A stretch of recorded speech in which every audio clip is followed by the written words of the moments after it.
अब इसमें प्रश्न है, तो अभी तो एक काफी लंबा टॉपिक है, ये भी 3-4 दिन चलेगा। उदारवाद और नव उदारवाद, अभी नव उदारवाद भी पढ़ना है, ये तो उदारवाद है। अब देखिए, सब चीज अलग अलग करके क्यों पढ़ा जाता है, जो पूछा जाएगा वो आपको उत्तर लिखना है। कभी पूछा होगा उदारवाद के उदय के कारण पर चर्चा करें, फिर ये लिखिएगा। 3 लाइन उदारवाद समझाने के बाद सीधा ये लिखिएगा। कभी मान लीजिए 250 शब्द पूछेगा कि उदारवाद जो है वो देखा जाए तो परिस्थितियों के अनुसार अपने चरित्र में निरंतर परिवर्तन करता रहा है। उदारवाद का विकास लिखना है, मतलब कि उदारवाद का कैसे विकास हुआ। फिर मान लीजिए उदारवाद का महत्व तो कुछ पूछेगा, चाहे समस्या पूछेगा, फिर ये लिखिएगा। जो पूछेगा वो चीज लिखना है। शुरू में जो अभी अर्थ और विशेषता समझाऊंगा, उसको 2-3 लाइन लिखने के बाद सीधा जो पूछा जाता है उसका उत्तर लिखा जाता है। अब राज्य की उत्पत्ति के बारे में पूछा होगा किसी साल, उदारवाद के संदर्भ में राज्य की उत्पत्ति पर विचार प्रस्तुत करें, तो फिर आपको कुछ नहीं करना है, 2-3 लाइन लिखने के बाद सीधा इसको लिखिएगा। अब जैसा पहले समझिए, ये जो उदारवाद है, लिबरलिज्म, तो ये जो लिबरलिज्म शब्द है वो लैटिन भाषा के लाइबर शब्द से बना है। लैटिन भाषा के लाइबर शब्द से बना है। और लाइबर का मतलब होता है स्वतंत्रता। लाइबर का मतलब होता है स्वतंत्रता। इसका मतलब कि जो उदारवाद है उसका केंद्र बिंदु जो है स्वतंत्रता है। इसका मतलब कि ऐसी विचारधारा जो स्वतंत्रता को केंद्र बिंदु में रखकर तैयार किया गया है, जो स्वतंत्रता को विशेष महत्व देता है, ऐसी विचारधारा जो स्वतंत्रता को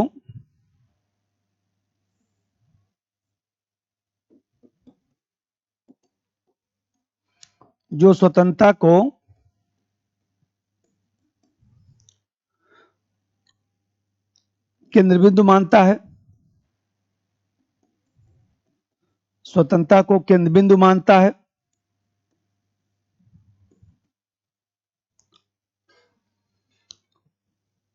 मतलब जिसका केंद्रीय विषय स्वतंत्रता होगा। अब जैसा बताइए, जब केंद्रीय विषय स्वतंत्रता होगा तो स्वतंत्रता किसको दिया जाएगा? व्यक्ति को। तो स्वतंत्रता किसको? तो व्यक्ति के संदर्भ में व्यक्ति को दिया जाएगा। जब स्वतंत्रता व्यक्ति को देंगे तो स्वाभाविक सी बात है कि जब व्यक्ति को स्वतंत्रता दिया जाएगा तो उदारवाद जो है व्यक्तिवाद की बात करेगा। भाई जैसे किसको स्वतंत्रता देंगे तो व्यक्ति को देंगे। अब व्यक्ति को देंगे तो व्यक्ति को महत्व देगा। अब व्यक्ति को महत्व देगा, इसका मतलब कि जो पूरी जो शासन व्यवस्था है सब जो है व्यक्ति के आसपास चलेगा। तो संपूर्ण शासन व्यवस्था, जैसे मान लीजिए मैं ऐसे बांट लेता हूं, ज्यादा अच्छा रहेगा। भले यहां पर स्वतंत्रता किसको? तो व्यक्ति को। और जब व्यक्ति को स्वतंत्रता देंगे तो इसका मतलब कि व्यक्तिवाद की बात होगी।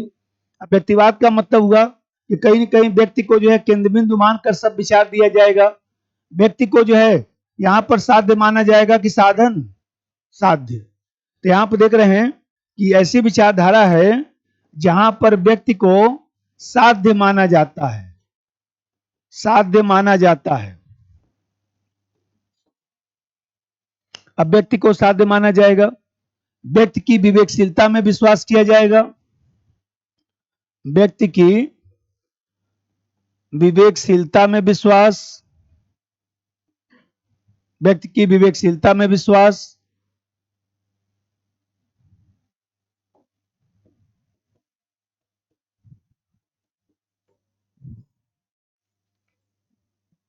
अब यहां पर मैं बताया कि व्यक्ति साध्य है, तो स्वाभाविक सी बात है कि यहां पर राज्य क्या होगा? साधन। और राज्य जब साधन होगा तो बताइए पंखा घड़ी किसने बनाया? हम लोगों ने। किसके लिए बनाया गया? हम लोगों के लिए। इसका मतलब कि ये राज्य जो है मानव निर्मित संस्था होगा, हम अपनी सुविधा के अनुसार बनाएंगे। इसका मतलब कि ऐसी विचारधारा है जहां राज्य साधन के रूप में है, राज्य साधन के रूप में और मानव निर्मित संस्था है। मानव निर्मित संस्था है, मानव ने अपनी सुविधा के अनुसार बनाया है। पंखा छोटा बनेगा, पंखा ऐसा बनेगा जो घूम सके, जरूरत पड़ने पर टेढ़ा भी हो सके। देखिए हम लोग अपनी सुविधा के अनुसार तोड़ मरोड़ के सब बना दिए ना। व्यक्ति की विवेकशीलता में विश्वास इसलिए क्योंकि किसी को स्वतंत्रता देंगे तो पहले मान के तो चलेंगे कि पागल सन की नहीं व्यक्ति है। मान लीजिए हमने कहा आपके पिताजी आपको पढ़ने के लिए भेजे, तो पिताजी तो आपकी विवेकशीलता में पहले विश्वास किए होंगे ना, तब तो बोले कि जाइए रूम लेके पढ़िए लिखिए। यदि आपको मान लीजिए वो उतना लायक नहीं समझते तो बोलते बाबू मत जाइए, चुपचाप यहीं पर रहिए, क्योंकि आप वहां जाएंगे कुछ कांड कर देंगे। तो मान लीजिए हम कहते हैं कि आपकी विवेकशीलता में उनको विश्वास था इसलिए तो भेजे, तो यहाँ पर व्यक्ति को जो है साध्य माना जाएगा। राज्य साधन के रूप में होगा, मानव निर्मित संस्था के रूप में होगा। और जब व्यक्ति साध्य होगा तो स्वाभाविक सी बात है व्यक्ति को अधिकार दिया जाएगा। व्यक्ति साध्य होगा तो व्यक्ति को अधिकार दिया जाएगा, व्यक्ति को अधिकार दिया जाएगा।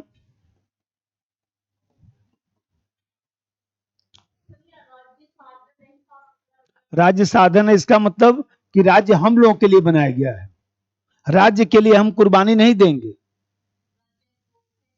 फैसिलिटी देगा, साधन है। पंखा हवा देता है, उसी तरह से राज्य का जब इच्छा होगा तब तो हम लोग प्रयोग करेंगे। राज्य जो है मानव निर्मित संस्था के रूप में होगा। अब जैसे समझिए, अब यहां पर जैसे मैं बताया कि जब व्यक्ति को स्वतंत्रता देंगे तो नए विचार को बढ़ावा देना पड़ेगा। जब व्यक्ति को स्वतंत्रता देंगे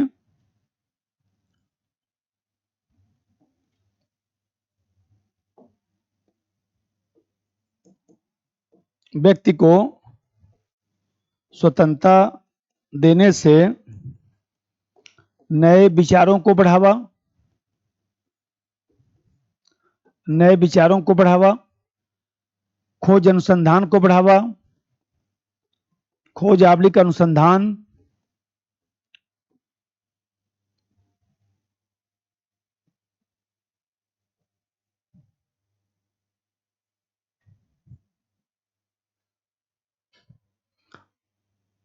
अभी बताइए खोज अनुसंधान को बढ़ावा दिया जाएगा, नए विचार को बढ़ावा दिया जाएगा, व्यक्ति को स्वतंत्रता दिया जाएगा, व्यक्ति को अधिकार दिया जाएगा।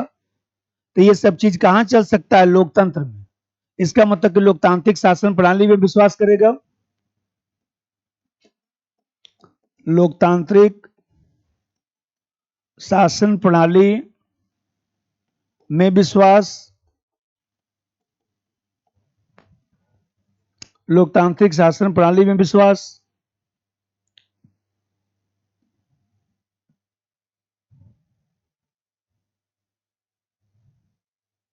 और जब लोकतांत्रिक शासन प्रणाली में विश्वास करेंगे तो इसका मतलब कि आपको मताधिकार देना होगा। मान लीजिए प्रत्यक्ष या अप्रत्यक्ष लोकतंत्र को बढ़ावा देना होगा। इसका मतलब कि जनता को मताधिकार, जनता को मताधिकार, इसका मतलब कि जनता द्वारा निर्वाचित सरकार होगी, जनता द्वारा निर्वाचित सरकार होगी।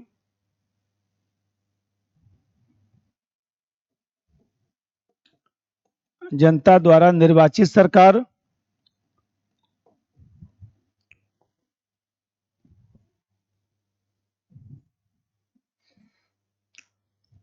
अब जैसे देखिए राज्य साधन के रूप में है, मानव निर्मित संस्था है, तो पंखा अपने मन से चलेगा कि हम लोग चलाएंगे? हम लोग चलाएंगे। इसका मतलब कि राज्य जो है सीमित संस्था के रूप में होगा, हमारी इच्छा से काम करेगा, जितना हम चाहेंगे उतना ही राज्य हस्तक्षेप करेगा। इसका मतलब कि असीमित राज्य की अवधारणा नहीं, सीमित राज्य की अवधारणा, लेसेस फेयर का कंसेप्ट। राज्य जो है, राज्य को कम से कम हस्तक्षेप करना चाहिए, क्योंकि मानव निर्मित संस्था है तो राज्य सीमित राज्य की अवधारणा, ऐसे लिख दीजिए सीधा सा बात। सीमित राज्य की अवधारणा, सीमित राज्य की अवधारणा।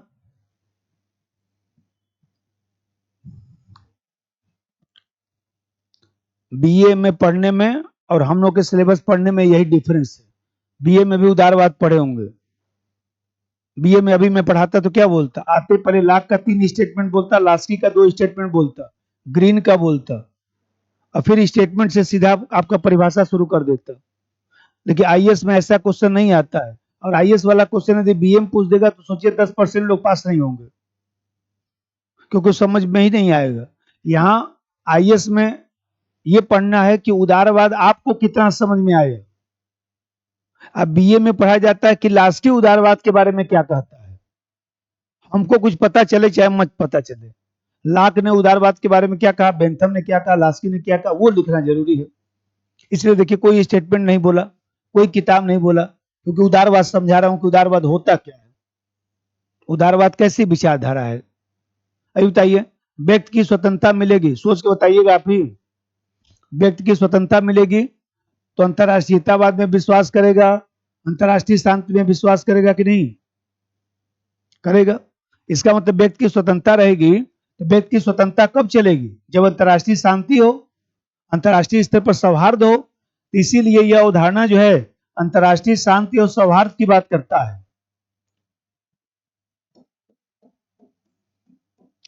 अंतर्राष्ट्रीय शांति को बढ़ावा, और अंतर्राष्ट्रीय शांति को बढ़ावा, इसका मतलब कि कहीं ना कहीं जो है शांति व्यवस्था विश्व में बढ़ेगा, इसी को तो अंतर्राष्ट्रीयतावाद कहते हैं, अंतर्राष्ट्रीयतावाद। इसीलिए तो प्रथम विश्व युद्ध का नारा था राष्ट्रीय आत्मनिर्णय का सिद्धांत। राष्ट्रीय आत्मनिर्णय का सिद्धांत का मतलब कि विश्व में जितने भी राज्य हैं, देश हैं, सबको अपना निर्णय करने का अधिकार होना चाहिए। और वही राष्ट्रीय आत्मनिर्णय का जो सिद्धांत था, उसी के कारण तो सब देशों को आजादी मिली, क्योंकि उदारवाद चल रहा था, सबको आजादी चाहिए। आजादी चाहिए तो राष्ट्रीय आत्मनिर्णय के सिद्धांत को बढ़ावा दिया गया। कहीं ना कहीं जो है सभी राज्यों की स्वतंत्रता की बात की गई, और धीरे धीरे स्वतंत्रता आंदोलन को बढ़ावा मिला। ऐसी विचारधारा जो अंतर्राष्ट्रीय स्तर पर जो है सभी राज्यों को समान महत्व देती है, कहीं ना कहीं राष्ट्रीय आत्मनिर्णय के सिद्धांत को बढ़ावा देती है। राष्ट्रीय आत्मनिर्णय, राष्ट्रीय आत्मनिर्णय, अब जैसे समझिए, तो आप देखते हैं कि जो पुनर्जागरण काल है, उस पुनर्जागरण काल के बाद जो है हम लोग के यहाँ जो पूंजीवाद आया, पूंजीवाद ने कुछ जो है उदारवाद को बढ़ावा दिया। फिर आप देखते हैं कि पूंजीवाद आने के बाद धीरे धीरे जो है सामंतवाद समाप्त हो गया। जो डार्क एज चल रहा था, जो कहीं ना कहीं जो है जो अंधकार युग चल रहा था, रोमन साम्राज्य चल रहा था, उसके समाप्त होने के बाद जो सामंतवादी प्रथा थी, वो सामंतवादी प्रथा समाप्त होने लगी। अभी आपको विकास में सब पढ़ाऊंगा। उदारवाद का 4 लाइन मान लीजिए अर्थ लिखना है, कुछ मत रटिएगा, अपने मन से लिखिएगा। उदारवाद स्वतंत्रता को केंद्र बिंदु मानकर तैयार की गई विचारधारा है, जो मानव की विवेकशीलता में विश्वास करता है, राज्य को साधन मानता है, व्यक्ति को साध्य मानता है, और लोकतांत्रिक व्यवस्था में विश्वास करते हुए व्यक्तिवाद, लोकतांत्रिक जो व्यवस्था है उस लोकतांत्रिक व्यवस्था में व्यक्तिवाद को मिलाने का प्रयास करता है। जो लिखना हो सब लिखे, सब सही है। भूल गए एग्जाम में तो कोई दिक्कत नहीं, एक लाइन याद रखना है कि उदारवाद क्या है। तो उदारवाद लिबर्टी को केंद्र बिंदु मानता है, इस लिबर्टी को, स्वतंत्रता को केंद्र बिंदु मानता है, केंद्र बिंदु मानकर तैयार किया गया है। बाकी तो जोड़ के आप लिख ही देंगे अपने हिसाब से। चलें अर्थ लिखिए। उदारवाद स्वतंत्रता को केंद्र बिंदु मानकर, उदारवाद स्वतंत्रता को केंद्र बिंदु मानकर, स्वतंत्रता को केंद्र बिंदु मानकर तैयार की गई विचारधारा है। स्वतंत्रता को केंद्र बिंदु मानकर तैयार की गई विचारधारा है, जो मानव की विवेकशीलता में विश्वास करता है, जो मानव की विवेकशीलता में विश्वास करता है, जो मानव की विवेकशीलता में विश्वास करता है, राज्य को साधन और व्यक्ति को साध्य मानता है।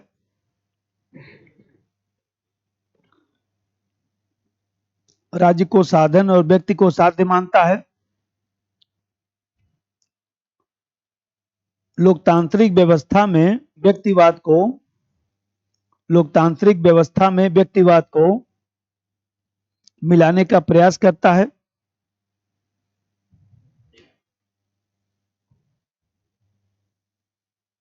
लोकतांत्रिक व्यवस्था में व्यक्तिवाद को मिलाने का प्रयास करता है।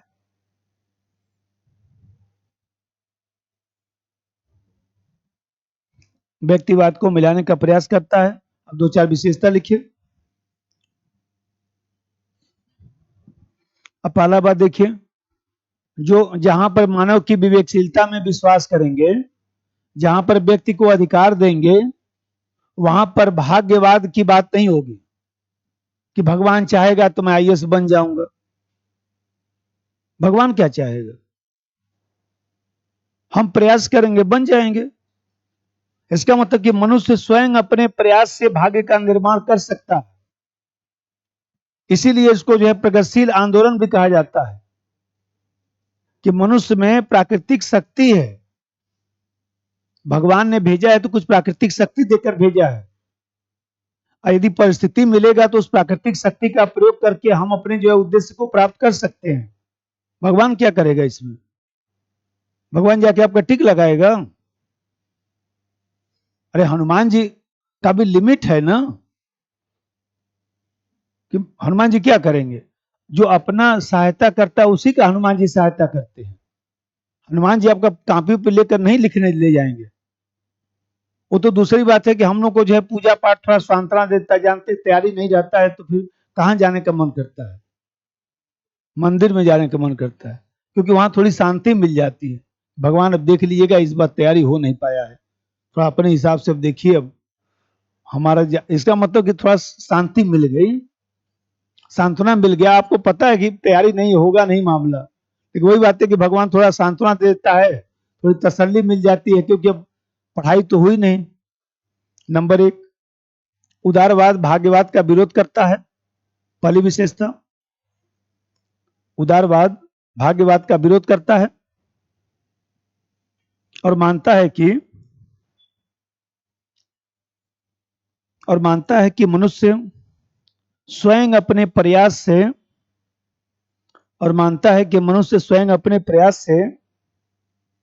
भाग्य का निर्माण कर सकता है।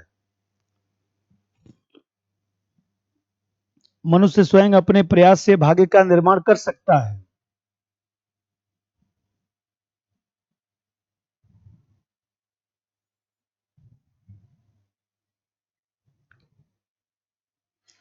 इसीलिए उदारवाद को प्रगतिशील आंदोलन कहा जाता है। इसीलिए उदारवाद को प्रगतिशील आंदोलन कहा जाता है।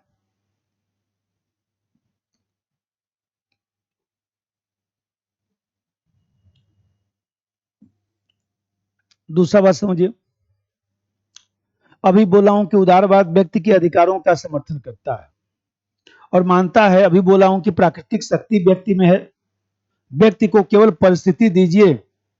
परिस्थिति भी तो हम लोग जैविक प्राणी के रूप में जन्म लेते हैं, ऐसी अधिकारों के कारण ही तो हम लोग व्यक्ति बन जाते हैं।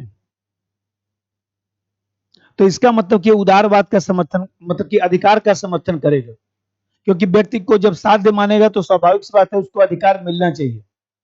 और अधिकार मतलब होता है परिस्थिति, राइट का मतलब होता है परिस्थिति,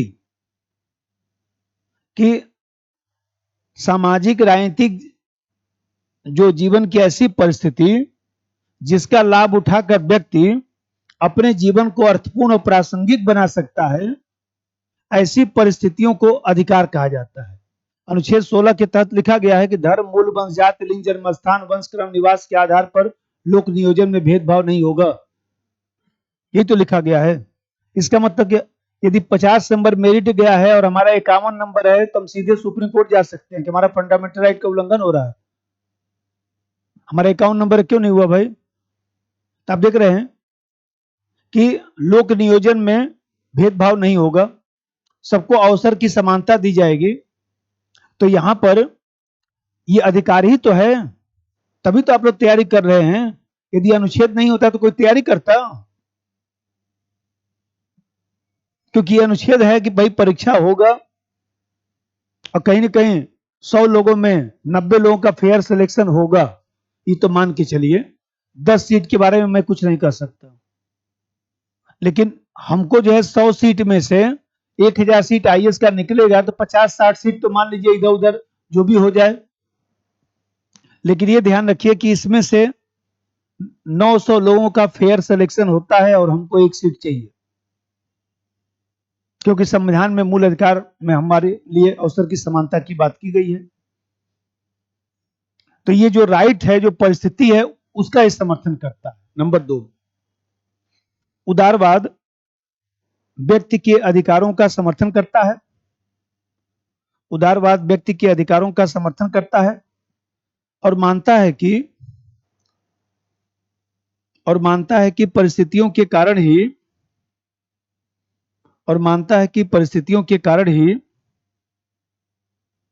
जैविक प्राणी से व्यक्ति का निर्माण होता है।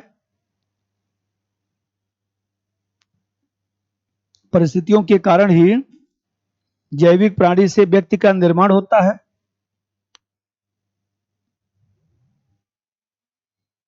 परिस्थितियों के कारण ही जैविक प्राणी से व्यक्ति का निर्माण होता है।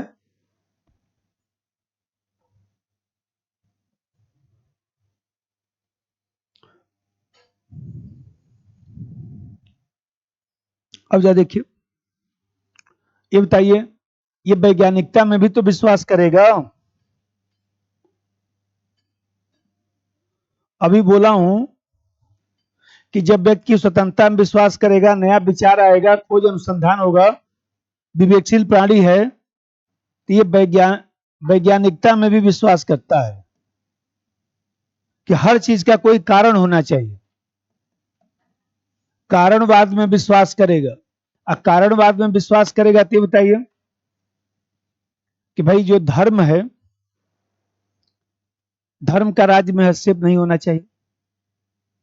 धर्म अलौकिक चीज है तो अलौकिक ही रहना चाहिए। तो धर्मनिरपेक्षता की भी तो बात करेगा। तो धर्मनिरपेक्षता भी कहां से निकल कर आया? उदारवाद से। क्योंकि कोई ना कोई कारण होना चाहिए। अब कारण पर धर्म सही नहीं उतरता है। हनुमान जी को लाल रंग का टीका क्यों लगाते हैं? हनुमान जी को बूंदी वाला प्रसाद क्यों चढ़ाते हैं? कहां लिखा है बताइए? कहीं लिखा है? आस्था विश्वास ही तो है। हनुमान जी को रोटी दाल भी तो चढ़ा सकते हैं। मान लीजिए रोटी दाल लेके गए हनुमान जी को चढ़ाने के लिए, तो दूसरा व्यक्ति बोलेगा क्यों चढ़ा रहे हैं? तो कहां लिखा है बूंदी? पहले तो दिखाइए हमको। वही बात है कि श्रद्धा और आस्था का विषय है तो उस पर डिस्कशन नहीं होना चाहिए। जिसकी जैसी श्रद्धा हो भाई अपना चढ़ाए उड़ाए टीका उका लगाए। ऐसे मैं जो है एक बार कुछ ले गया, क्या ले गया, कुछ ऐसा मिठाई था जो कुछ अनाज का बना हुआ था, तो अब वो डिब्बे में दे दिया। मैं बोला था उसको लड्डू देने के लिए, वो दे दिया वो वाला मिठाई। मैं तो लेके सीधा पहुंच गया। शनिवार को शाम को जाता हूं दर्शन करने, तो पहुंच गया। तो पंडित जी खोले, बोले आपने तो धर्म भ्रष्ट कर दिया है, ये कौन सा लड्डू ला दिए? फिर मैं उनकी बात को सुनता रहा।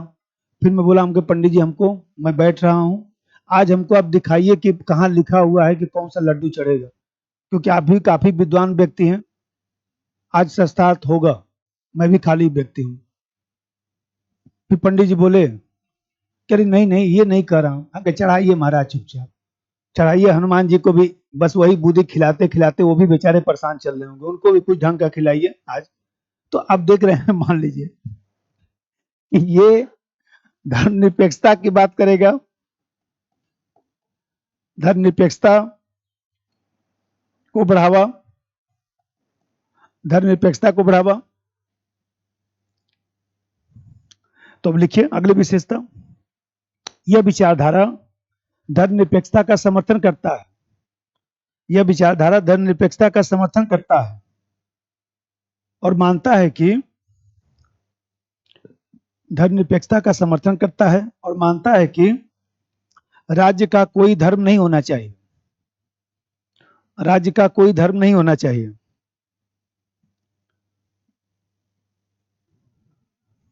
राज्य का कोई धर्म नहीं होना चाहिए।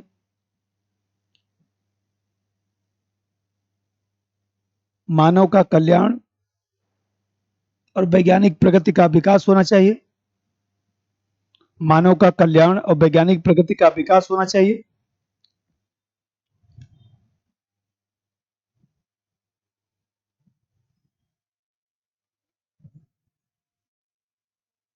मानव का कल्याण और वैज्ञानिक प्रगति का विकास होना चाहिए। साइंटिफिक टेम्पर, वही हर चीज का कारण ढूंढा जाए।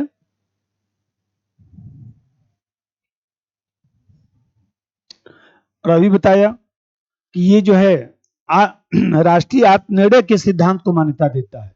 इसीलिए प्रथम विश्व युद्ध के बाद राष्ट्रीय आत्मनिर्णय का जो सिद्धांत है उसको बढ़ावा दिया गया, क्योंकि उदारवाद चल रहा था और इसीलिए स्वतंत्रता आंदोलन को बढ़ावा मिला।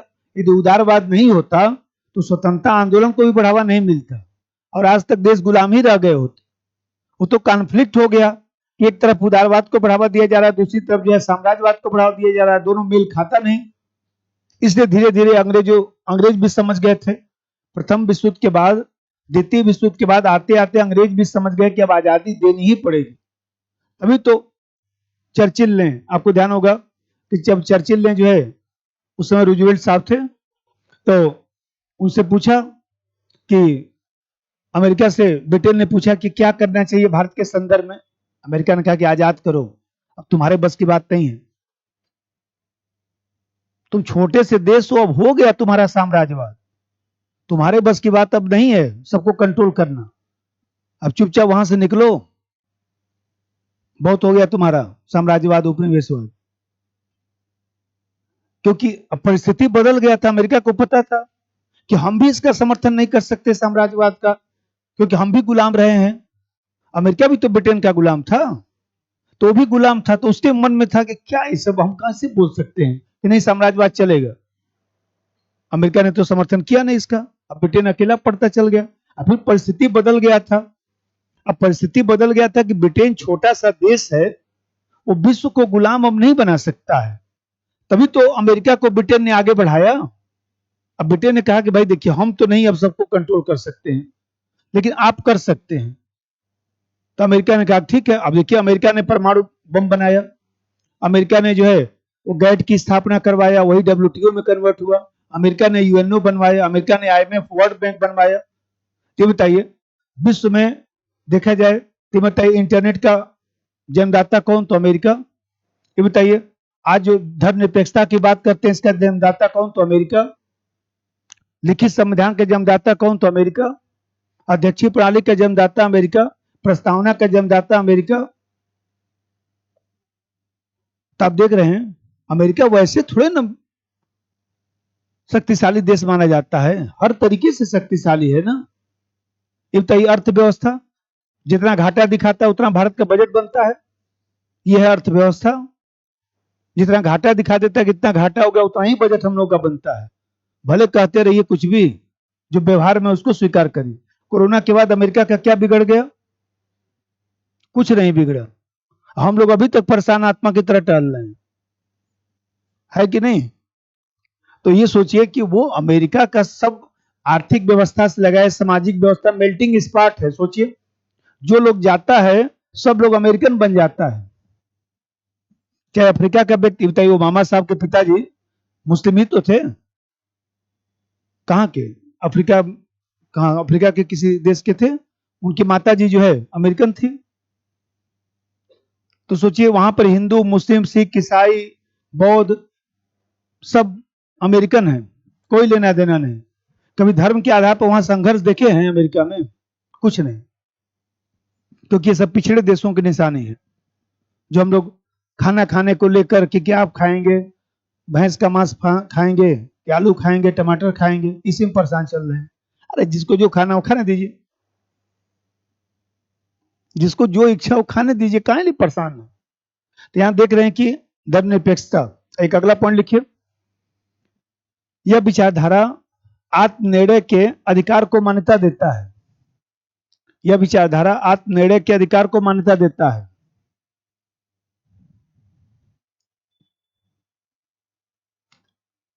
आत्मनिर्णय के अधिकार को मान्यता देता है। इसी कारण प्रथम विश्व युद्ध के समय, इसी कारण प्रथम विश्व युद्ध के समय राष्ट्रीय आत्मनिर्णय के सिद्धांत को बढ़ावा दिया गया। राष्ट्रीय आत्मनिर्णय के सिद्धांत को बढ़ावा दिया गया।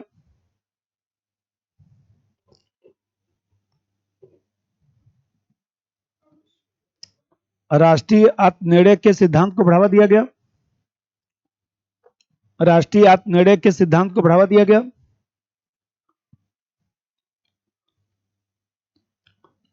अभी बताया हूं कि व्यक्ति को केंद्र बिंदु में रखता है और सब कुछ व्यक्ति के आसपास घूमना चाहिए। इसका मतलब कि शासन पद्धति व्यक्ति को केंद्र बिंदु में रखकर तैयार होनी चाहिए।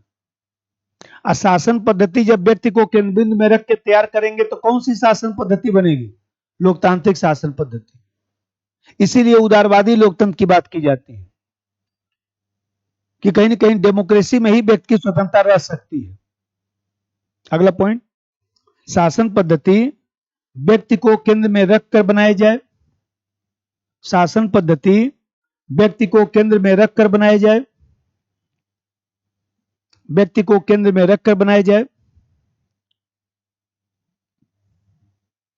इसी कारण लोकतांत्रिक शासन प्रणाली को स्वीकार करता है। इसी कारण लोकतांत्रिक शासन प्रणाली को स्वीकार करता है। लोकतांत्रिक शासन प्रणाली को स्वीकार करता है।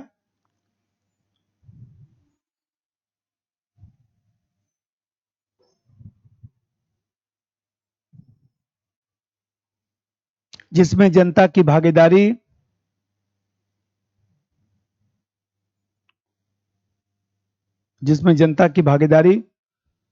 को महत्व दिया जाता है।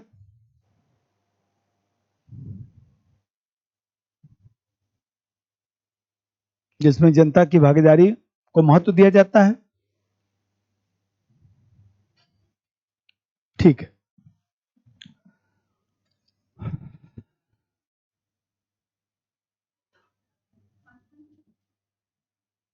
एक और लिख डालिएगा नोट्स में से, 2 लाइन जगह छोड़ दीजिए। इसी बहाने नोट्स में पढ़ा जाएगा। उसमें लिखा होगा उदारवाद की विशेषता, हेडिंग बना के लिखा हुआ है, उसी में से उतार लीजिएगा।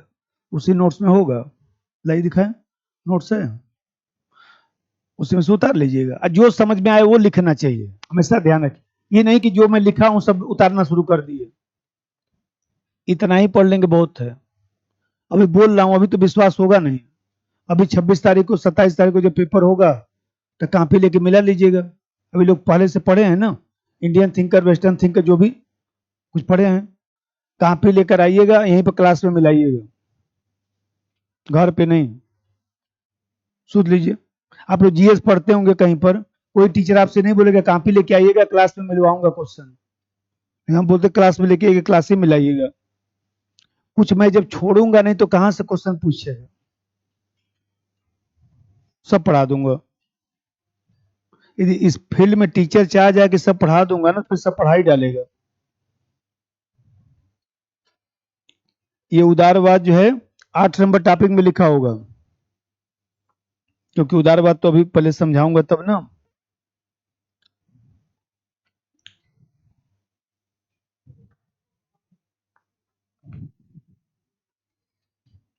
उदारवाद ये रहा, देखिए उदारवाद के मूल सिद्धांत, यही जो विशेषता है या सिद्धांत है, एक ही बात है। तो उदारवाद के मूल सिद्धांत यहाँ पे लिखा है, मानव विवेक में आस्था, अनुदारवाद का विरोध, 10 पॉइंट लिखा होगा। अब इसी 10 पॉइंट में से जो है, मान लीजिए राज्य कृत्रिम संस्था, ऐसे करके देखिए लिखा हुआ है, 10-11 पॉइंट लिखा है। इसको पढ़कर 1 पॉइंट लिख डालिएगा, पेज नंबर 155, वहीं साइड में लिखिए पेज नंबर 155। आज ही जाके 2 पॉइंट लिख डालिएगा, 1 पॉइंट। अब चलिए उदारवाद के उदय के कारण, कि विश्व में उदारवाद को क्यों बढ़ावा मिला। रिवर्स डिस्क्रिमिनेशन, समानता का सिद्धांत है ना, सकारात्मक कार्रवाई वाला, थ्योरी में पूछा होगा। हाँ, टॉपिक 1 में नहीं लिखाएगा, वो गलत लिखा गया है, समानता में होगा। पूंजीवादी घेरे का सिद्धांत जो है उसमें पढ़ा दूंगा, लेकिन इधर भी तो नहीं पूछा है, तब वही तो कह रहा हूं, क्योंकि उस समय सिलेबस दूसरा था ना। उस समय सिलेबस में जो है वो पूंजीवाद भी पढ़ना था, अब सिलेबस में हटा दिया। पहले सिलेबस समझिए इतना था, अब तो सिलेबस इतना ही है बस।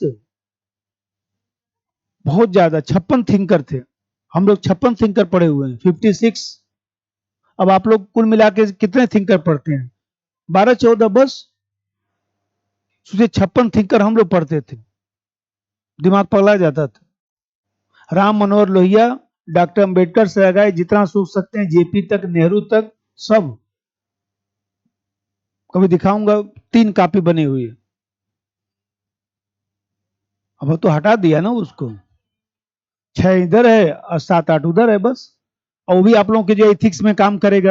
ये बताइए, प्लेटो और अरस्तु का क्वेश्चन एथिक्स में आता ही है, राल्स का क्वेश्चन देखे होंगे, आता ही है एथिक्स में। ये बताइए, अंबेडकर साहब का आता ही है, गांधी जी का हर साल ही पूछता है, अहमद खान का भी पूछ रखा है। फिर मान लीजिए सपोज करिए अरविंद है, वो भी राष्ट्रवाद में आप लोगों को हिस्ट्री में पढ़ना ही पड़ता है, तो थिंकर भी प्रासंगिक ही है। देखिए जेएस मिल का क्वेश्चन, सुख का क्या मापक होना चाहिए, पूछा था ना इथिक्स में, कि सुख का क्या मापदंड होना चाहिए। तो वही तो जेएस मिल का लिखना है कि सुख का मापन जो है केवल मात्रात्मक नहीं होना चाहिए, गुणात्मक भी होना चाहिए। तो कहता है ना कि जेएस मिल लिखता है ना कि असन जो है, संतुष्ट सुअर की अपेक्षा असंतुष्ट सुकरात होना बेहतर है। कि सुअर केवल अपना हित समझता है, खा पी कर मस्त, और असंतुष्ट सुकरात का मतलब उसने समाज का हित समझा और लोकतंत्र की रक्षा के लिए जहर पी लिया। तो ऐसा असंतुष्ट सुकरात का जो जीवन है वो जीना चाहिए, वो नैतिक जीवन है। खा पी कर सोने के लिए तो कितने लाखों लोग, करोड़ों लोग आए, खा पी कर निकल लिए, खा पी कर निकल नहीं लिए। कितने लोग जन्म लिए, कितने लोग खाए पिए चले गए, किसको कौन याद रखता है? आपको अपनी 5 पीढ़ी नहीं याद होगी, बाकी तो छोड़ दीजिए भाई, अपनी 5 पीढ़ी नहीं याद है। हम लोग में चौथी पीढ़ी में एक दादा थे, तो बताया था ना कि वो सेना में थे, तो गांव में छोटा सा उनका जो है मूर्ति बना हुआ है, वो जो है द्वितीय विश्व युद्ध में शहीद भी हो गए थे, तो उनकी मूर्ति गांव के सब लोगों ने बनवाया। तो उन्हीं को मैं देखता हूं कि वो तीसरी चौथी पीढ़ी होगी उनकी, तीसरी, हाँ चौथी, तीसरी पीढ़ी, चौथी। तो चौथी पीढ़ी के वो हैं, उन्हीं को गांव के लोगों का नाम याद है। इनका नाम भोला तिवारी है, ये द्वितीय विश्व युद्ध में लड़ने के लिए गए थे, शहीद हो गए। हमारे दादाजी के वो दादाजी थे, मतलब दादाजी के पिताजी के दादाजी थे। तो सोचिए, बाकी तो हमको खुद भी याद नहीं। तो जीवन ऐसा होना चाहिए ना, अभी भी हम लोग जाते हैं बोलते हैं ऐसा जीवन होना चाहिए जिनको देखने पर याद आता है कि नहीं, ये व्यक्ति कम से कम कुछ किया देश के लिए। तो यहां पर देख रहे हैं कि जो उदारवाद का उदय है, तो आप देखते हैं कि मध्यकाल समाप्त हो रहा है। मध्यकाल के समाप्त होने के बाद जो अंधकार युग है समाप्त हो रहा है, औद्योगिक क्रांति और पूंजीवाद को बढ़ावा मिल रहा है। तो अब ये बताइए कि इस अंधकार युग में चर्च का राजनीतिक व्यवस्था में हस्तक्षेप था, जीवन की गतिविधि में धार्मिक हस्तक्षेप था, चर्च के नियम लागू होते थे। तो लोगों ने ये सोचा कि सबसे अच्छा रहेगा कि ऐसी विचारधारा को बढ़ावा दिया जाए जो स्वतंत्रता और विवेकशीलता पर आधारित हो। क्योंकि जब लोग जो है स्वतंत्रता विवेकशीलता की बात करेंगे तो कहा जाएगा कि हमसे मत पूछिए, तर्क करिए, हमसे मत पूछिए, विश्वास मत करिए, विश्वास करेंगे तभी विश्वासघात होगा, विश्वास करने से ही विश्वासघात होता है, किसी को विश्वास नहीं किया जाता है। तर्क करिए, कि आपके तर्क से सही उतरता है तो मानिए, नहीं उतरता तो मत मानिए। तो लोगों ने कहा कि जो है वैज्ञानिक पद्धति को बढ़ावा दिया जाए, यदि किसी को सत्य जानना है तो ऐसे दशा में संदेह करना सीखिए, डंप करना सीखिए, तब सत्य प्रतीत होगा। ये नहीं कि मैं कह रहा हूं मानिए, क्यों मानूं? भगवान ने हमको बुद्धि दिया है, हम अपना तर्क करेंगे कि आपके कहने से मानेंगे। तो इस तरह के जब विचारधारा की बात होने लगी तो इसी से उदारवाद को बढ़ावा मिला। इसका मतलब जो औद्योगिक क्रांति चला, जो पूंजीवादी व्यवस्था चला, तो औद्योगिक क्रांति और पूंजीवादी व्यवस्था में जो है अनुसंधान खोज की आवश्यकता थी। पूंजीवादी व्यवस्था में शांति की आवश्यकता थी। भाई पूंजीवाद कब चलेगा? जब शांति रहेगी। अमेरिका अपने देश में कोई युद्ध नहीं लड़ता है, दूर जाकर लड़ता है, गौर करिएगा, क्योंकि उसका पूंजीवाद बर्बाद हो जाएगा। अमेरिका की धरती पर कोई युद्ध हुआ है? यूक्रेन एक भी मिसाइल जो है रूस में फेंक पाया है? रूस वहीं अपना सेना भेज दिया यूक्रेन में, वहीं मरो कटो, इधर हम लोग का व्यवस्था चलने दो चुपचाप। ये पूंजीवादी देश अपने देश में डिस्टर्ब नहीं होने देते हैं। तब देख रहे हैं एक बार जो है हवाई जहाज से आतंकवादी हमला हो गया, उसके बाद दूसरा एग्जाम्पल आपने कोई पढ़ा? ट्रम्प साहब पर गोली चल गया तो खुद ही गोली चलवाए कि क्या हुआ भगवान जाने, जो भी हुआ। देखा जाए तो आज तक अमेरिका जो है उसकी खोज कर रहा है, पूरा जो सिस्टम था वो सिस्टम ही बदल दिया सुरक्षा का। कैसा हुआ? कैसे कैसे गुप्तचर संस्था को पता ही नहीं चला? कैसे व्यक्ति बंदूक लेके आ गया? तो सोच लीजिए कि जब पूंजीवादी व्यवस्था को बढ़ावा देना है तो शांति चाहिए, और शांति व्यवस्था कब आएगी? जब लोकतांत्रिक व्यवस्था होगा। लोकतांत्रिक व्यवस्था कब आएगी? जब उदारवाद चलेगा। इसलिए उदारवाद को बढ़ावा देना होगा। नंबर एक, औद्योगिक क्रांति तथा पूंजीवाद के उदय से, औद्योगिक क्रांति तथा पूंजीवाद के उदय से इस विचारधारा को बढ़ावा मिला। औद्योगिक क्रांति तथा पूंजीवाद के उदय से इस विचारधारा को बढ़ावा मिला। इस विचारधारा को बढ़ावा मिला क्योंकि अंधकार युग में, क्योंकि अंधकार युग में जीवन की गतिविधियों में, अंधकार युग में जीवन की गतिविधियों में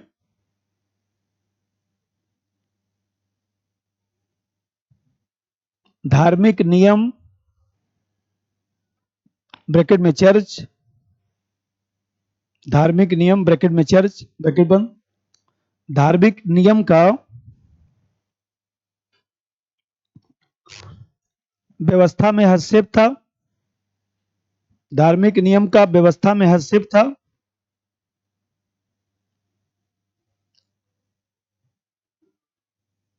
इसे समाप्त करने के लिए विवेकशीलता आवलिक स्वतंत्रता को बढ़ावा दिया गया। इसे समाप्त करने के लिए विवेकशीलता आवलिक स्वतंत्रता को बढ़ावा दिया गया।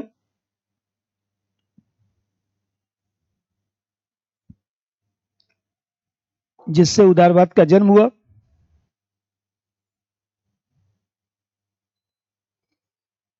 जिससे उदारवाद का जन्म हुआ।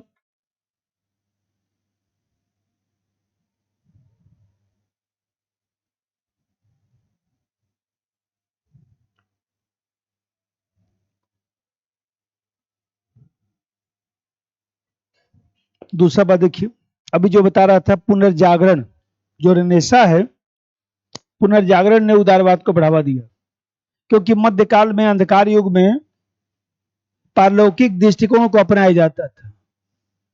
वही चिंतन का एकमात्र केंद्र बिंदु जो है ईश्वर हो गया था,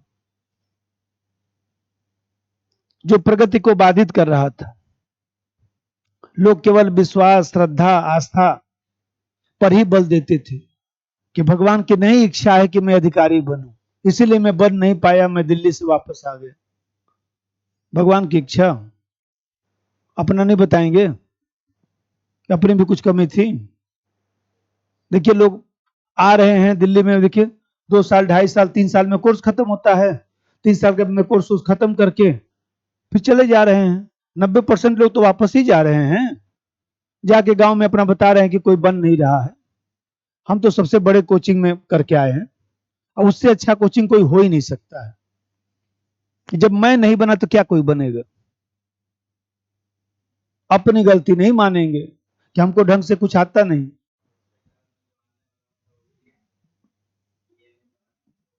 हैं?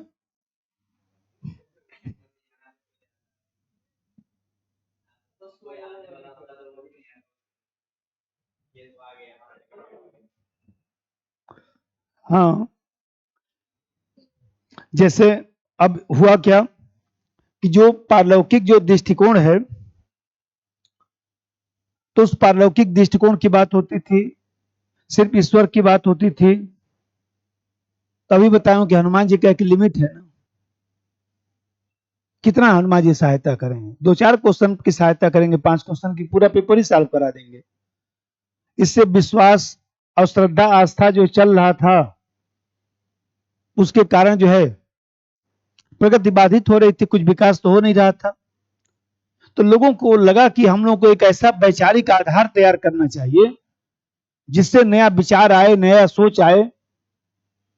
तो नया विचार और नया सोच कब आएगा? जब उदारवाद को बढ़ावा दिया जाता। क्योंकि नया सोच और ये नया सोच तभी तो आएगा जब स्वतंत्रता लोगों को देंगे। विवेक भाई, ये छोटा बच्चा है, देखिए खूब तोड़ फोड़ करता है ना, भयंकर तरीके से। समझदार व्यक्ति उसको तोड़ने फोड़ने से मना नहीं करता है, क्योंकि तोड़े फोड़ेगा तभी कुछ सीखेगा। आजकल हर स्कूलों में एक रूम बनाया जा रहा है बच्चा को तोड़ फोड़ करने के लिए। उसमें मोबाइल, कंप्यूटर, इधर उधर बच्चा जा रहा है, उसको खोल रहा है, देख रहा है। देखने दीजिए उसको, तभी वो कुछ करेगा। तो यहाँ पे देख रहे हैं कि आजकल सर सरकारी स्कूलों में एक रूम बन रहा है जिसमें पुराना पुराना सामान सब ला के रखा जा रहा है, और उसमें बच्चे जाकर तोड़ फोड़ मचा रहे हैं। वो कम से कम अपना दिमाग का तो प्रयोग करेगा। तो ये जो उदारवाद है, वो वैचारिक आधार तैयार करता है विकास का, प्रगति का। ये बताइए, जिस समाज में स्वतंत्रता होगा, खुद भी सोचिए, जिस समाज में स्वतंत्रता होगा उसी समाज में अभी बताया कि नए विचार आएंगे। जिस समाज में नए विचार आएंगे, खोज होगा, अनुसंधान होगा, वहीं तो प्रगति होगी। इंटरनेट सोच लीजिए, कंप्यूटर, ये अनुसंधान खोज का ही तो परिणाम है। तो आप देख रहे हैं कि जो प्रगति और विकास है, उस प्रगति विकास में जो है ये स्वतंत्रता ही मूल कारक है। इसी से प्रगति विकास हो सकता है। नंबर 2, पुनर्जागरण के कारण, पुनर्जागरण के कारण भी उदारवाद को बढ़ावा मिला। पुनर्जागरण के कारण भी उदारवाद को बढ़ावा मिला, क्योंकि मध्यकाल में पारलौकिक दृष्टिकोण को अपनाया गया। मध्यकाल में पारलौकिक आब्लिक अलौकिक, पारलौकिक आब्लिक अलौकिक दृष्टिकोण को अपनाया गया।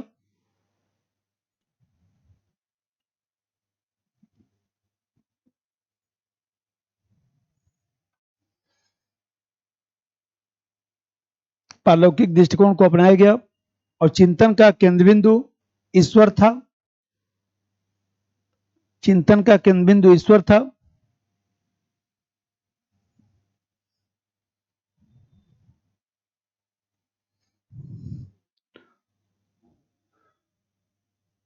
लोग विश्वास आब्लिक श्रद्धा पर कार्य करते थे।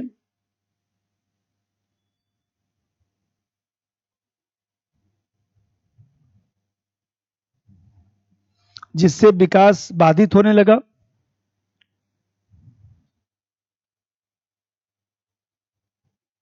जिससे विकास बाधित होने लगा। अतः संदेह, अतः संदेह करो, विकास बाधित होने लगा। अतः संदेह करो, तर्क करो, जैसे पहलुओं को बढ़ावा दिया, जैसे पहलुओं को बढ़ावा दिया गया, जैसे पहलुओं को बढ़ावा दिया गया। जिसने उदारवाद का वैचारिक आधार तैयार किया, जिसने उदारवाद का वैचारिक आधार तैयार किया,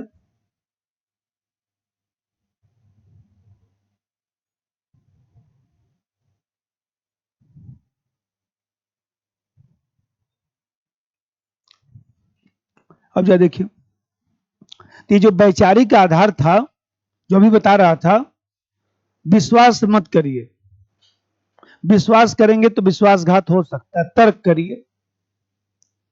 जब बताइए किसी को विश्वास ही नहीं करेंगे तो क्या विश्वासघात कोई करेगा? किसी को मान लीजिए उतना ही पैसा दीजिए जो डूब भी जाए तो आपको कष्ट ना हो। समझदार व्यक्ति यही काम करता है कि मान लीजिए रिश्तेदार में चाहे दूर दराज मित्र दोस्त कोई पैसा मांगता है तो उतना ही पैसा देता है, 10-5 हजार रुपया दे देगा, लीजिए। वो बोलेगा नहीं 10 लाख रुपया हमको जरूरत है, बोलेगा 10 लाख रुपया नहीं दूंगा क्योंकि हमारी मित्रता खराब हो जाएगी, आपको मैं चलिए लोन दिलवा देता हूं। इसीलिए तो लोन नहीं ले रहे हैं कि लोन नहीं मिल रहा है, चलिए मैं गारंटी ले लेता हूं, दिलवा देता हूं।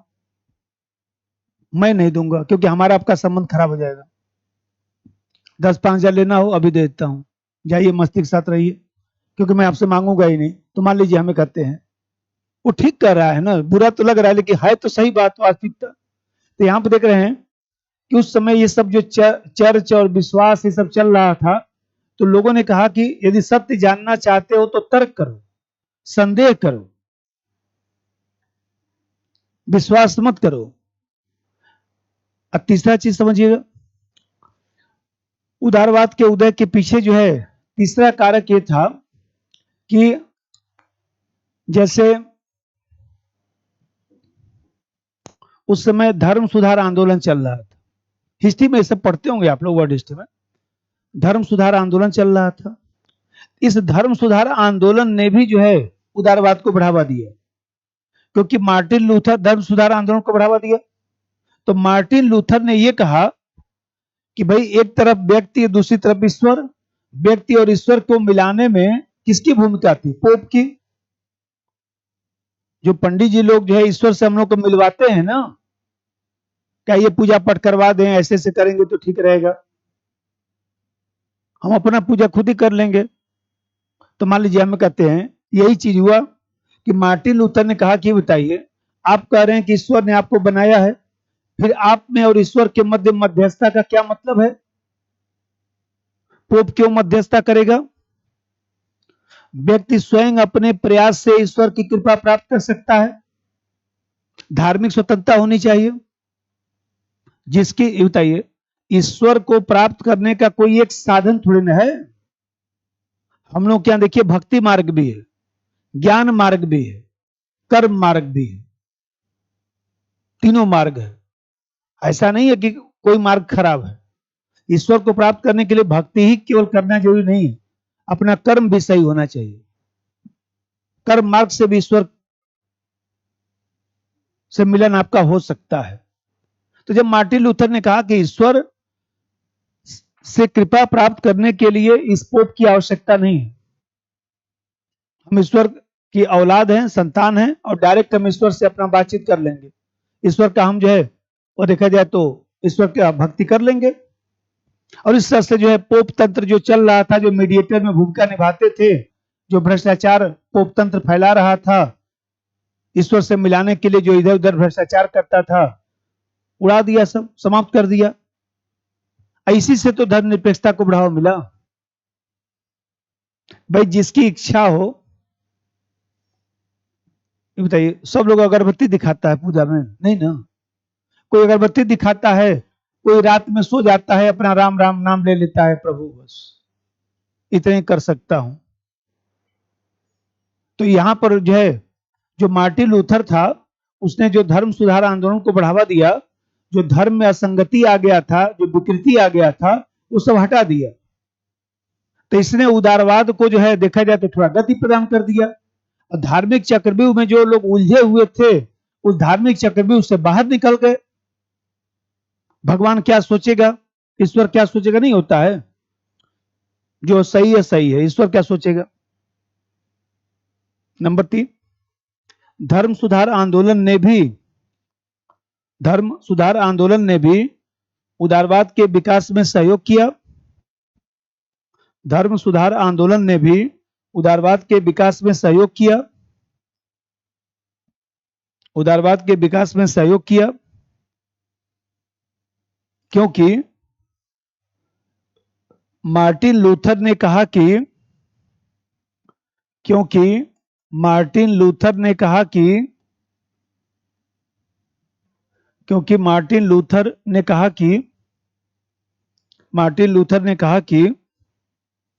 व्यक्ति व ईश्वर के मध्य संबंध स्थापित करने के लिए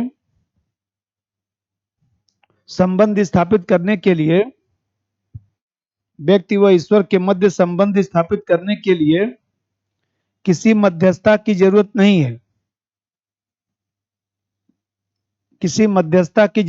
है। व्यक्ति स्वयं अपने प्रयास से ईश्वर की कृपा प्राप्त कर सकता है। व्यक्ति स्वयं अपने प्रयास से ईश्वर की कृपा प्राप्त कर सकता है। ईश्वर की कृपा प्राप्त कर सकता है।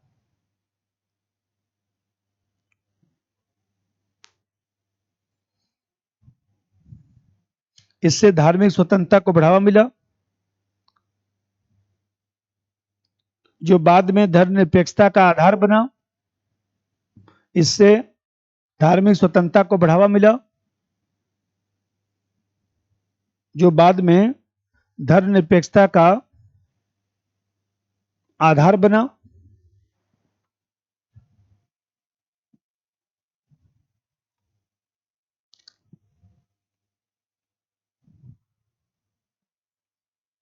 इसी प्रकार देखिए, उस समय जो अंधकार युग था उसमें निरंकुश शासन चलता था,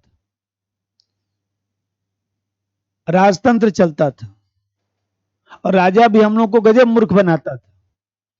राजा भी कहता था कि हमको जो है ईश्वर ने भेजा है और हम कुछ नहीं कर रहे हैं, हम तो ईश्वर जो आदेश दे रहा है उसी को हम लागू कर रहे हैं, और यदि आप लोग हमारे आदेश का पालन नहीं करेंगे तो ईश्वरीय इच्छा का उल्लंघन माना जाएगा और आप पाप के भागीदार होंगे। और इस तरह से राजतंत्र मजे से चलता रहा। अब लोग धीरे धीरे समझदार हो गए। पुनः जागरण काल के बाद लोगों ने कहा कि जान दीजिए, ईश्वर नाराज होगा तो देख लेंगे। 15वीं 16वीं शताब्दी, तो आप देख रहे हैं कि कहीं ना कहीं अब धीरे धीरे, वैसे तो शुरू हो गया 14वीं शताब्दी के बाद ही, तो आप देख रहे हैं कि धीरे धीरे जो डिवाइन थ्योरी ऑफ स्टेट था, राज्य का जो दैवी सिद्धांत था उत्पत्ति का, कि राजा को ईश्वर ने भेजा है, राजा ईश्वर की श्वास लेती हुई मूर्ति है, राजा ईश्वर का प्रतिनिधि है, ये धीरे धीरे अब विरोध शुरू हो गया। फिर आप लोग देखते हैं कि हाब्सबर्ग जैसे विचारक आए और इस तरह से विचारकों ने भी जो है समझौतावादी सिद्धांत दिया। और समझौतावादी सिद्धांत ने बताया कि ये जो सरकार है वो समझौता से बना है, सरकार को हम लोगों ने अधिकार दिया है। मोदी साहब अपने से मोदी साहब नहीं बने, हम लोगों ने उनको प्रधानमंत्री बनाया है, और जिस दिन हम लोग चाहेंगे उस दिन वापस भी चले आएंगे। ज्यादा इधर उधर कर रहे हैं, अब हम लोग थोड़ा वोट कम देते हैं, अब देखिए कैसे टेंशन में उनको लाते हैं।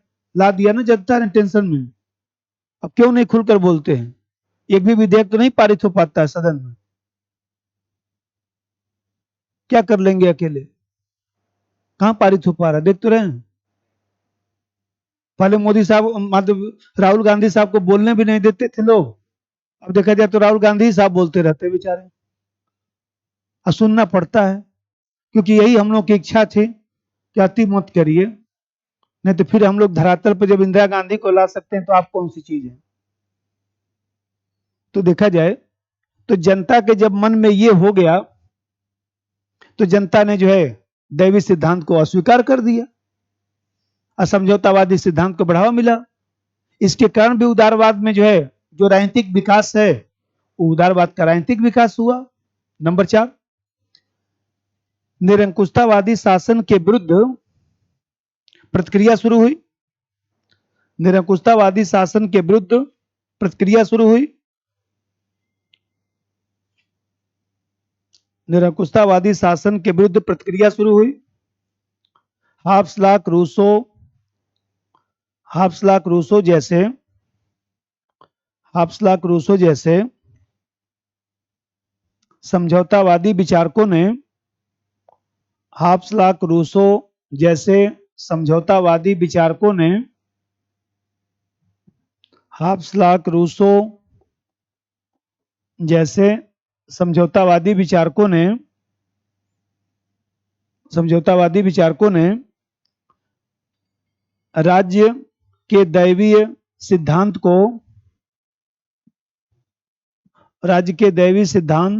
की आलोचना की। राज्य के दैवीय सिद्धांत की आलोचना की। राज्य के दैवीय सिद्धांत की आलोचना की और माना कि राज्य अब्लिक सरकार मानव निर्मित संस्था है।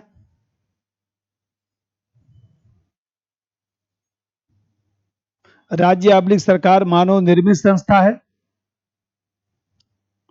व्यक्ति साध्य है और अन्य संस्थाएं साधन मात्र हैं।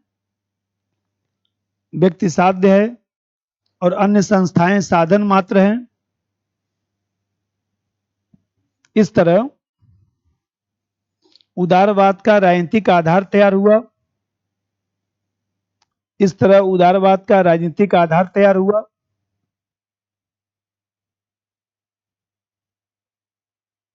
उदारवाद का राजनीतिक आधार तैयार हुआ।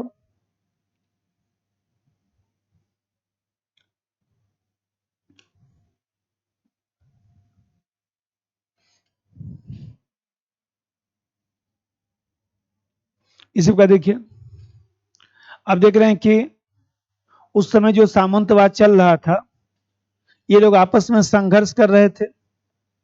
विश्व में खूब हिंसा और इस तरह की चीजों को बढ़ावा मिल रहा था। तो अंतर्राष्ट्रीय शांति की जो लालसा थी, अंतर्राष्ट्रीयतावाद की जो भावना थी, आप देख रहे हैं कि प्रथम विश्व युद्ध के बाद जो है इंटरनेशनल लीग बनाया गया था 1920 में, राष्ट्र संघ बनाया गया था, लीग ऑफ नेशन, तो 1920 में 1920 में बना है। तो हाँ, फर्स्ट वर्ल्ड के बाद। तो आप देखते हैं, थोड़ा सा एनसीईआरटी का किताब लेकर सब लोग पढ़ लीजिए। एनसीईआरटी किताब ली है पोल्टी वाली, एनसीईआरटी किताब लेकर 9 से लेकर 12 लेकर उसको पढ़ डालिए।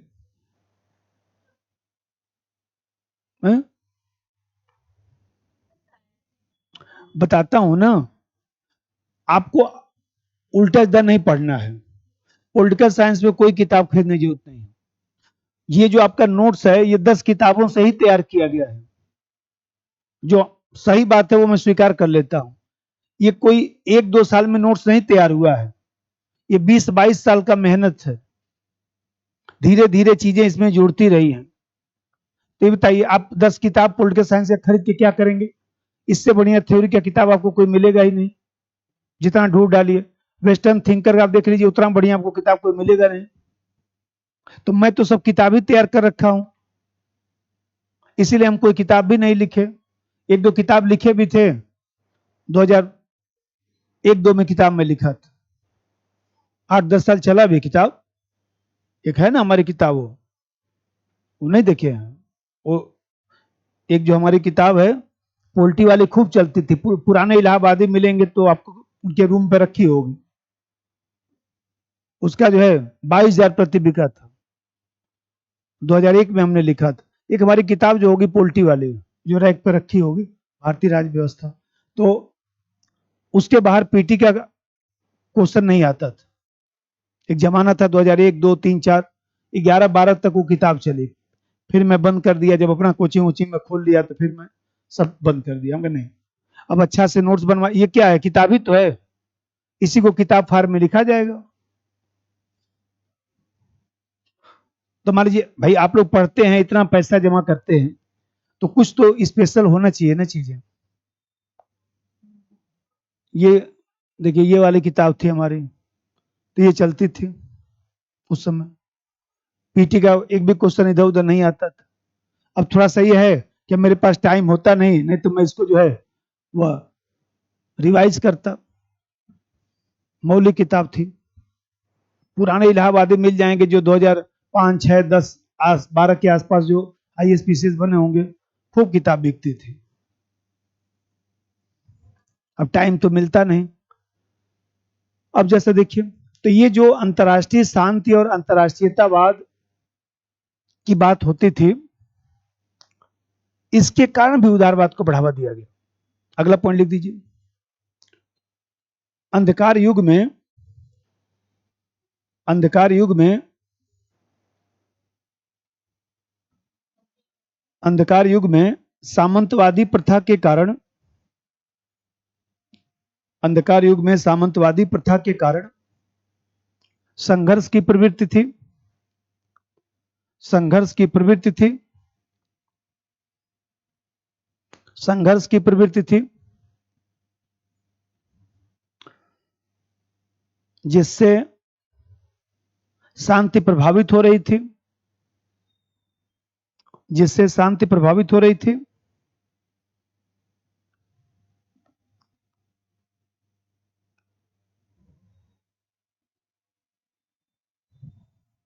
और साथ ही अंतर्राष्ट्रीय क्षेत्रीय संस्थाओं का निर्माण नहीं हो पा रहा था। साथ ही अंतर्राष्ट्रीय क्षेत्रीय संस्थाओं का निर्माण नहीं हो पा रहा था। अंतर्राष्ट्रीय क्षेत्रीय संस्थाओं का निर्माण नहीं हो पा रहा था।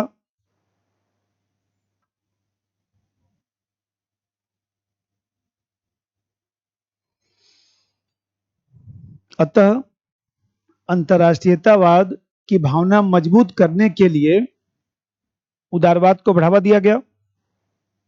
अंतर्राष्ट्रीयतावाद की भावना मजबूत करने के लिए उदारवाद को बढ़ावा दिया गया।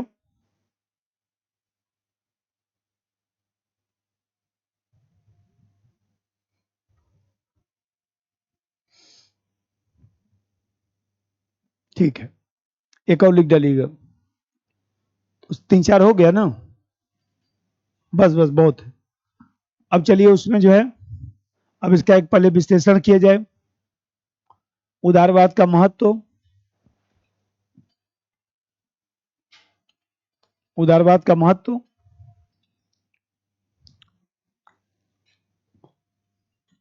अब देखिए, जैसे अभी मैं बता रहा था कि भाई उदारवाद का जो महत्व है, सबसे बड़ा महत्व तो यही है ना कि उदारवाद ने जो व्यक्ति की स्वतंत्रता को बढ़ावा दिया, नए विचार आ गए, खोज अनुसंधान होने लगा, मान लीजिए नई नई तकनीक का इजाद होने लगा, तो ये जो विकास प्रगति, जो आधुनिकीकरण का मार्ग प्रशस्त हुआ, तो कहीं ना कहीं उदारवाद यदि नहीं होता तो हम लोग को स्वतंत्रता नहीं मिलता, हम लोग को विवेकशीलता नहीं मिलता, खोज अनुसंधान नहीं होता, और खोज अनुसंधान नहीं होता तो वही अंधकार की युग की तरह अभी भी हम लोग जीते रहते, वही आदि मानव की तरह टहलते रहते जंगल में। इतना जो विकास हुआ है वो उदारवाद की ही तो देन है कि भाई आवश्यकता जो है आविष्कार की जननी है, तो आविष्कार के लिए तो स्वतंत्रता चाहिए, स्वतंत्र विचार चाहिए ना। भारत में फिजिक्स केमिस्ट्री में नोबेल पुरस्कार किसको मिला? किसी का नाम बताइए।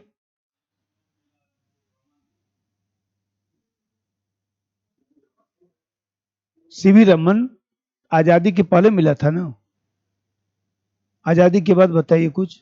तो उसमें तो गुलामी थे हम लोग। वो भी सीवी रमन यहाँ पर थोड़ा खोज किए थे, वो विदेश में बैठ के खोज किए थे। हम लोग कुछ देखिए, हम लोग को नाम भी नहीं याद आ रहा है। सोच लीजिए कि किसी को फिजिक्स केमिस्ट्री में नोबेल मिला तो नहीं नाम याद आ रहा है। और इजराइल छोटा सा देश है, हर साल नोबेल पुरस्कार वो सब जीतते हैं, क्योंकि वहां पर जो है अनुसंधान खोज ये सब चीजों को बढ़ावा दिया जाता है। हम लोग के अनुसंधान खोज के लिए बताइए, कोई व्यक्ति यदि 4-5 साल रिसर्च किया, कुछ नहीं निकाल पाया, सरकार उसको निकाल देती है। मूर्ख आदमी 4-5 साल से क्या कर रहा है, कुछ इजाद ही नहीं कर पाया। देखते हैं कि नहीं? 5 साल में रिसर्च पूरा हो जाना चाहिए। 5 साल में हम लोग क्या रिसर्च पूरा हो जाना चाहिए, तो JRF आपको नहीं मिलेगा। ये बताइए, 20-20 साल लोग रिसर्च करते हैं तब जाकर कुछ होता है ना। 15-15 साल अपने जीवन का लगा देते हैं, तब एक सोने का तमगा लेके ओलंपिक आते हैं ना। कितने लोगों को जो है मान लीजिए गोल्ड मेडल मिला ओलंपिक में, इस बार कितने लोगों को मिला? किसी को नहीं। क्यों? क्योंकि उतना हम लोग नहीं उनको करते हैं। गोल्ड मेडल लाने के लिए वो 15-20 साल व्यक्ति मेहनत करेगा। ये गोल्ड मेडल मान लीजिए वो लड़की बेचारी ले भी रही थी तो देखिए हम लोग टांग वांग खींच खाच के इधर उधर करके उसको वापस कर दी, नहीं कुछ गुणा भाग गणित लगा दिया गया जो बाद में पता चलेगा। तो देखा जाए तो आप देख रहे हैं कि उदारवाद का सबसे बड़ा महत्व यही है कि उदारवाद व्यक्ति की विवेकशीलता स्वतंत्रता को बढ़ावा देगा, अनुसंधान खोज होगा, तभी नए नए विचार आएंगे, नई नई चीजों का इजाद होगा, तभी तो आधुनिकीकरण का मार्ग प्रशस्त होगा। नंबर एक, उदारवाद का केंद्र बिंदु स्वतंत्रता है। उदारवाद का केंद्र बिंदु स्वतंत्रता है, जिसके कारण उदारवाद का केंद्र बिंदु स्वतंत्रता है, जिसके कारण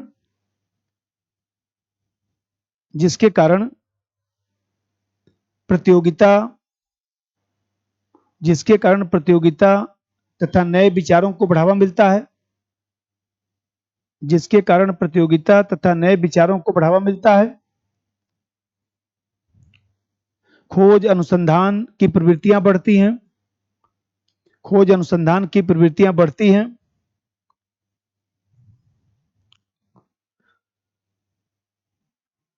जिससे विकास आबलिक प्रगति की प्रवृत्तियां बढ़ती हैं। जिससे विकास आबलिक प्रगति तथा आधुनिकीकरण का मार्ग प्रशस्त होता है। आधुनिकीकरण का मार्ग प्रशस्त होता है। आधुनिकीकरण का मार्ग प्रशस्त होता है।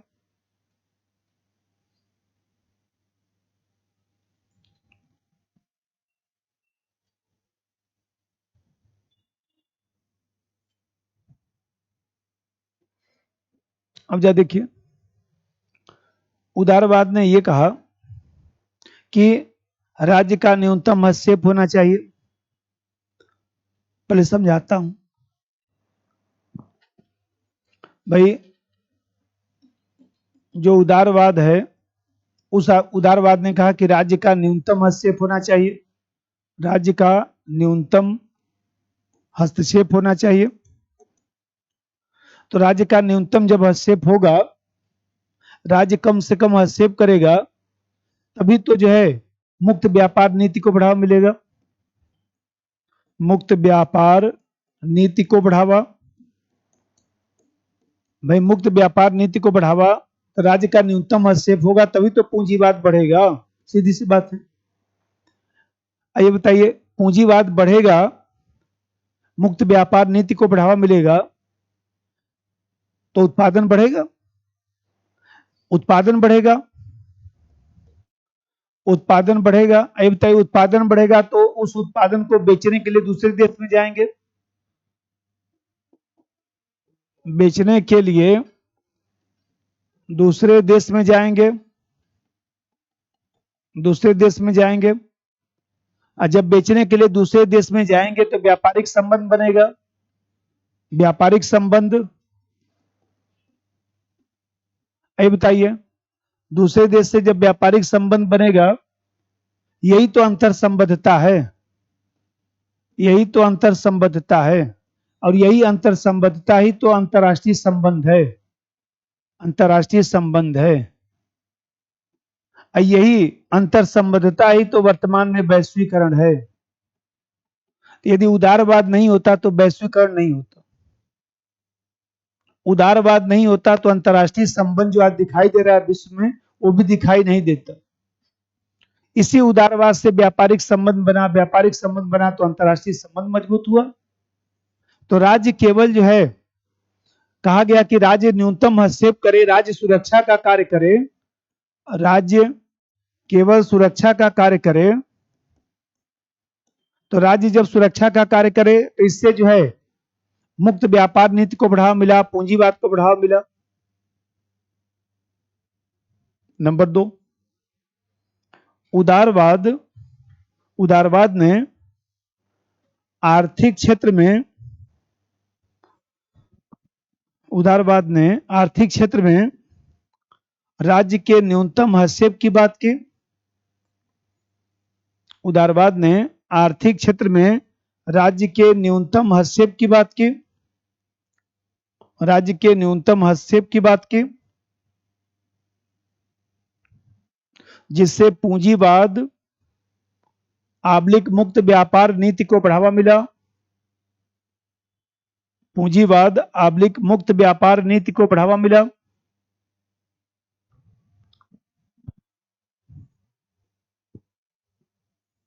मुक्त व्यापार नीति को बढ़ावा मिला, जिसने व्यापारिक संबंधों को मजबूत किया।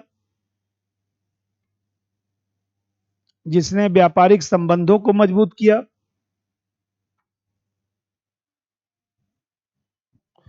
जो वर्तमान में वैश्वीकरण के रूप में दिखाई दे रहा है।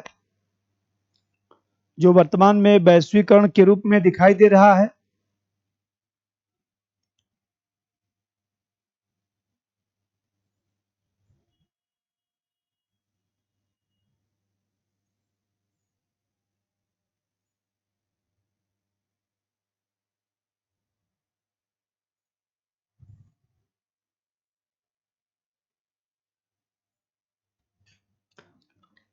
तीसरा बात समझिए। अभी मैं बता रहा था कि उदारवाद जो है,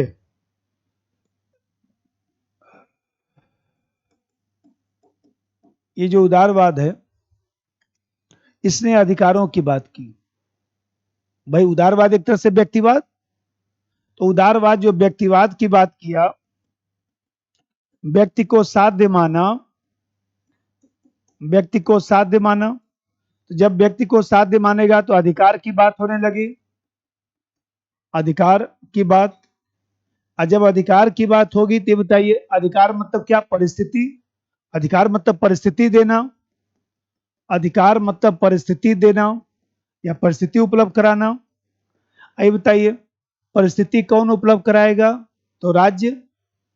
परिस्थिति कौन उपलब्ध कराएगा? तो राज्य के माध्यम से। राज्य के माध्यम से। राज्य के माध्यम से परिस्थिति आएगा। राज्य के माध्यम से परिस्थिति आएगा, राज्य अधिकार देगा। तो राज्य अधिकार कब देगा? जब संवैधानिक साधन होगा। जब संवैधानिक शासन होगा तभी तो राज्य अधिकार देगा। संवैधानिक शासन, और जब संवैधानिक शासन की बात होगी तो इसी संवैधानिक शासन ने ही जो है लोकतंत्र को बढ़ावा दिया। तो आप देख रहे हैं यही उदारवाद नहीं होता तो लोकतंत्र भी नहीं होता। क्योंकि संवैधानिक शासन, ये बताइए कि आप लोग पढ़ते हैं, संविधान पढ़ते हैं, ये बताइए कि संविधान में क्या होता है? ये संविधान है। संविधान जो है मूल कानून है। संविधान मूल कानून है। अब मूल कानून है तो बताइए एक तरफ व्यक्ति और नागरिक है और दूसरी तरफ कौन है? राज्य है और सरकार है। राज्य का एजेंट सरकार है, और दोनों के मध्य जो भी संबंध है उसी संबंध को संविधान कहा जाता है। व्यक्ति नागरिक का राइट होता है, व्यक्ति नागरिक का ड्यूटी होता है। राज्य सरकार का राइट होता है, राज्य सरकार का ड्यूटी होता है। और यही राइट और ड्यूटी का जो समायोजन है, राइट और ड्यूटी का जो समायोजन है, यही समायोजन जो है संविधान है। ये बताइए यदि व्यक्ति नागरिक को राइट नहीं देंगे तो ये राज्य सरकार का राइट क्या है? राज्य सरकार का राइट क्या है? राज्य सरकार का राइट क्या है? शासन करना। शासन करना। ये बताइए ये अधिकार बढ़ाएंगे तो राज्य सरकार का राइट ज्यादा होगा कि कम? कम हो जाएगा। जब ये कम हो जाएगा तो सीमित शासन होगा कि नहीं? असीमित शासन होगा तो इसका मतलब कि संवैधानिक सरकार। तो यहां राइट देंगे, और राइट कब देंगे? जब राज्य सरकार सीमित होगा, राज्य सरकार संवैधानिक होगा। राज्य सरकार संवैधानिक तभी होगा जब लोकतांत्रिक शासन होगा। तो लोकतांत्रिक शासन भी उदारवाद से ही निकला है। नंबर 3, उदारवाद ने राजनीतिक क्षेत्र में, उदारवाद ने राजनीतिक क्षेत्र में लोकतांत्रिक शासन प्रणाली का विकास किया। उदारवाद ने राजनीतिक क्षेत्र में लोकतांत्रिक शासन प्रणाली का विकास किया। लोकतांत्रिक शासन प्रणाली का विकास किया। राजाओं के विशेषाधिकार की समाप्ति हुई। राजाओं के विशेषाधिकार की समाप्ति हुई। राजाओं के विशेषाधिकार की समाप्ति हुई।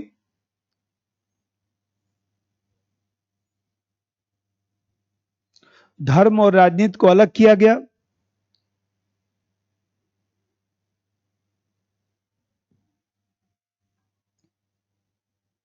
धर्म और राजनीति को अलग किया गया।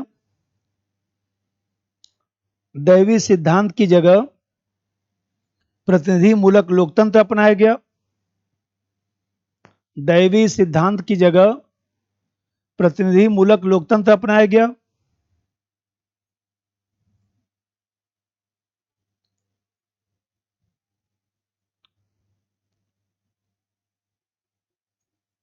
जो वर्तमान संवैधानिक सरकार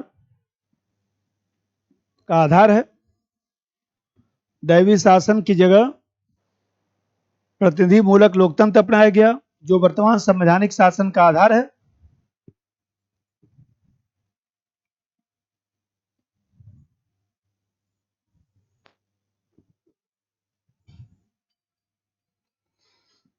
देखिए, मार्क्स ने अपनी किताब में लिखा था कि पूंजीवाद जो है ऐसा जो है गुण रखता है जो स्वयं समाप्त हो जाएगा। पूंजीवाद के समाप्त होने की जड़ स्वयं पूंजीवाद में निहित है। किसी के बारे में नकारात्मक सोच रखेंगे तो उससे दूसरे का नुकसान हो चाहे मत हो, आपका नुकसान जरूर हो जाएगा। इसलिए कहा जाता है कि नकारात्मक सोच मत रखिए। ये बताइए, हम कहते हैं कितने लोग स्टूडेंट होते हैं, सोचते हैं कोई पढ़ने में मान लीजिए आपका मित्र अच्छा है, ये सोचते होंगे इसका ना हो सिलेक्शन, इसका ना हो तो बड़ी आफत हो जाएगा। अरे ये बन जाएंगे तो कौन सा आफत हो जाएगा, एक सीट तो है नहीं, 1000 सीट में से एक सीट ये ले लेंगे तब भी तो 999 सीट आपके लिए है, आप भी बन जाइएगा, कौन सा आफत हो गया। ये बताइए, सोच यही तो होना चाहिए। पहले का यही तो सोच होता था कि लोग बन जाते थे फिर दूसरे को सिखाते थे ऐसे लिखना है, ऐसे पढ़ना है। अब वो सब खत्म हो गया। अब तो सब हम लोग प्रोफेशनल बन चुके हैं। अब लोगों को न तो जुनून है, न तो सिखाने की इच्छा है। अब सिर्फ एकमात्र उद्देश्य है पैसा कमाना, और कुछ उद्देश्य नहीं रह गया। नहीं, एकमात्र उद्देश्य रह गया। पहले का देखिए, टीचर खूब अपना डांट डांट के सिखाता था, ऐसे नहीं ऐसे बनाओ, ऐसे नहीं ऐसे बनाओ। शुरू में लगता था क्या मतलब है, कितना भी लिख के दे रहा हूं, इनको संतुष्टि नहीं हो रही है। एक मुखर्जी सर थे, हम लोगों के थ्योरी पढ़ाते थे, तो थ्योरी पढ़ाते थे जेएनयू में। तो उनकी एक आदत थी कि कुछ भी हम लोग लिख कर देते थे, जैसे सिनाप्सिस बनाए हो ना, तो वो लिखा हुआ नहीं लेते थे, बोलते थे पूरा उदारवाद के सिनाप्सिस बना के कर लाना महत्व का 5 पेज में। ऐसे ही बनाते थे। अब देखते ही जो है तुरंत काट देते थे, बोले ये वाला लाइन इसके बाद क्यों लिखेगा, इसके बाद ये क्यों लिखेगा, बता ये कहां से आ गया। सुन के सबसे बुरा तब लगता था जब फाड़ के फेंक देते थे, बोलते थे कल बना के लाना, इसके बाद ये वाली लाइन नहीं चलेगी, ये वाली लाइन चलेगी। गुस्सा तो बहुत आता था, लेकिन वही बात है, आके हम लोग बैठ जाते हैं, कोई बात है कल फिर बना के लाऊंगा। तो बताइए, इतनी बार बनवा दिए कि जब इच्छा होता है तब देखिए हम बना देते हैं। आज उनकी याद आ रही है ना कि दिन नहीं बनवाए होते तो जब इच्छा हो तब मैं बना सकता हूं, चाहे मार्क्सवाद, उदारवाद, समाजवाद, फांसीवाद, गांधीवाद, एकतावाद, कुछ भी बोलिए अभी बनाऊंगा। क्योंकि इतनी बार हम लोग बना दिए तो फिर जेहन में चला गया, डीएनए में चला गया।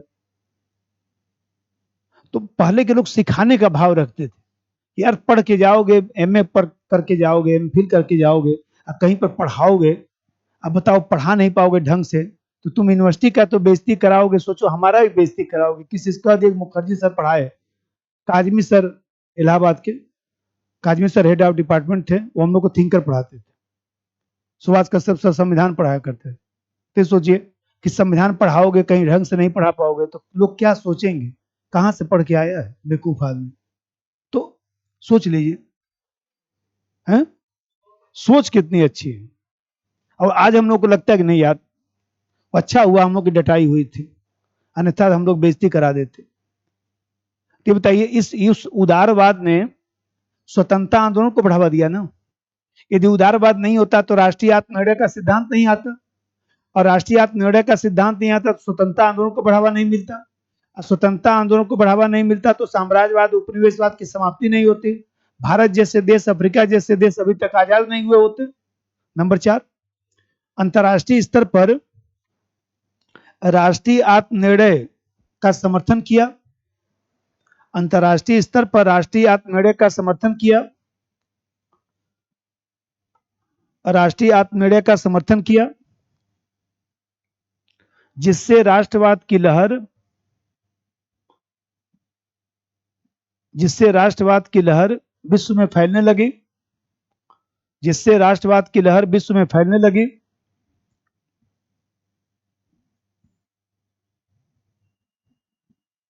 एशिया अफ्रीका, एशिया अफ्रीका के देशों में राष्ट्रीय स्वतंत्रता आंदोलन को बढ़ावा मिला, एशिया अफ्रीका के देशों में राष्ट्रीय स्वतंत्रता आंदोलन को बढ़ावा मिला। साम्राज्यवाद उपनिवेशवाद की समाप्ति हुई, साम्राज्यवाद उपनिवेशवाद की समाप्ति हुई। साम्राज्यवाद उपनिवेशवाद की समाप्ति हुई। एशिया अफ्रीका के देशों में स्वतंत्रता आंदोलन को बढ़ावा मिला। साम्राज्यवाद उपनिवेशवाद की समाप्ति हुई।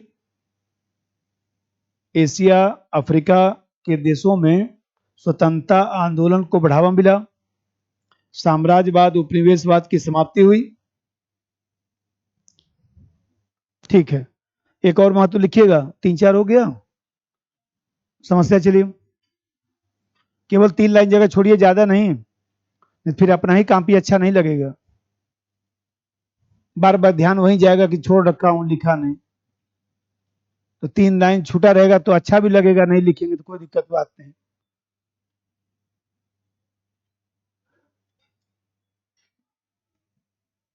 अब जैसा समझिए, फिर हमको भी बोलेंगे कि लिखवा दिए होते एक पॉइंट तो हम लोग के भरोसे छोड़ दिए। जब बाद में रिवीजन करेंगे तो हमको भी तो बोलेंगे आप लोग, अरे लिखवा दिए होते, जैसे 4 लिखवाए थे 5 ही लिखवा दिए होते, एक छोड़ दिए, न लिखाया न हमसे लिखाया, नहीं लिखवाए। इसीलिए 3 ही लाइन जगह छोड़िएगा, 4-5 महत्व बहुत है, अब तो ज्यादा लिखना नहीं है। हम तो इसलिए बोलते हैं कि उसी बहाने कुछ नोट्स पढ़ लेंगे, कुछ सोच और डेवलप हो जाएगा। क्योंकि अपने जो इच्छा से, अपने जो मेहनत से व्यक्ति सीखता है वो ज्यादा स्थायी होता है, इसलिए मैं उस पर बल देता हूं कि अपने से सीखना चाहिए। ये तो हमारा ज्ञान है जो हमारे गुरुजी ने सिखाया, हमने जो आपको सिखाया तो थोड़ा सा उसमें और जोड़ लेंगे तो और अच्छा, क्योंकि हर गुरु सोचता है कि हमारा शिष्य हमसे ऊपर जाना चाहिए। हर गुरु का यही मनोकामना होता है कि हमारा शिष्य हमसे नीचे न रहे, ऊपर जाए, तभी तो अच्छा लगेगा। अब जैसा देखिए, सबसे बड़ी समस्या यह है, इसकी आलोचना कौन करेगा, तो मार्क्सवादी और समाजवादी। तो मार्क्सवादी और समाजवादी विचारक ये कहते हैं कि उदारवाद किसका दर्शन है, तो पूंजीपतियों का दर्शन है। अब पूंजीपति क्या करता है, तो राज्य के माध्यम से गरीब वर्ग का शोषण करता है। क्योंकि पूंजीपति की सौदेबाजी क्षमता ज्यादा है, पूंजीपति के पास पूंजी है, पूंजीपति के पास संसाधन है, पूंजीपति के पास सरकार है, पूंजीपति के पास मंत्री लोग हैं। ये बताइए, धरना प्रदर्शन कौन करेगा, पूंजीपति? अडानी साहब, अंबानी साहब धरना प्रदर्शन कभी करने गए? क्यों नहीं किए? क्यों नहीं किए, सोच के बताइए।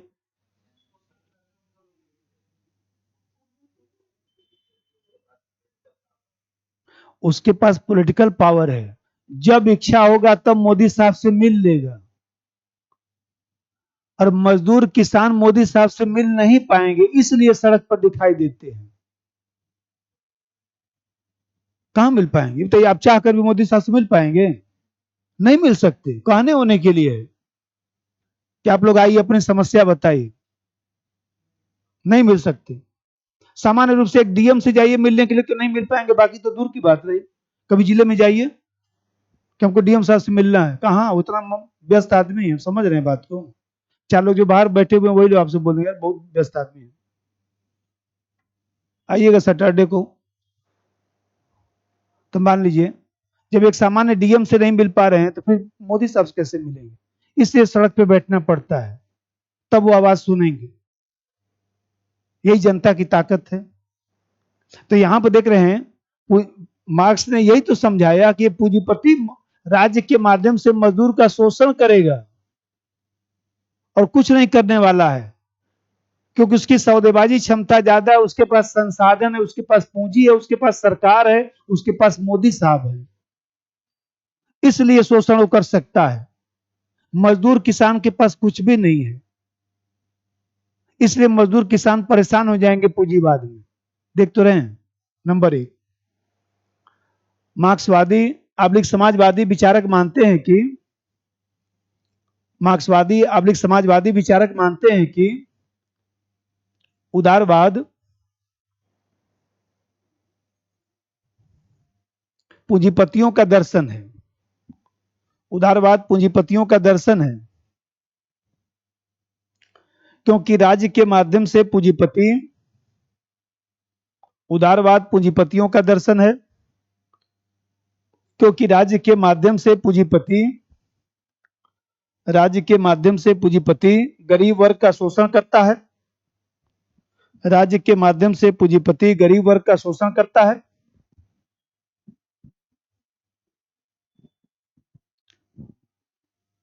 चूंकि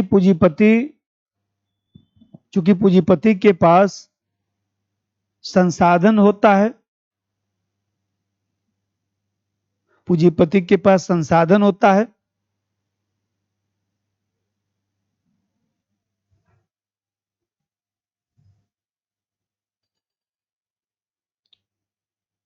सरकार पर प्रभाव होता है, इसलिए सरलता से शोषण कर लेता है, इसलिए सरलता से शोषण कर लेता है।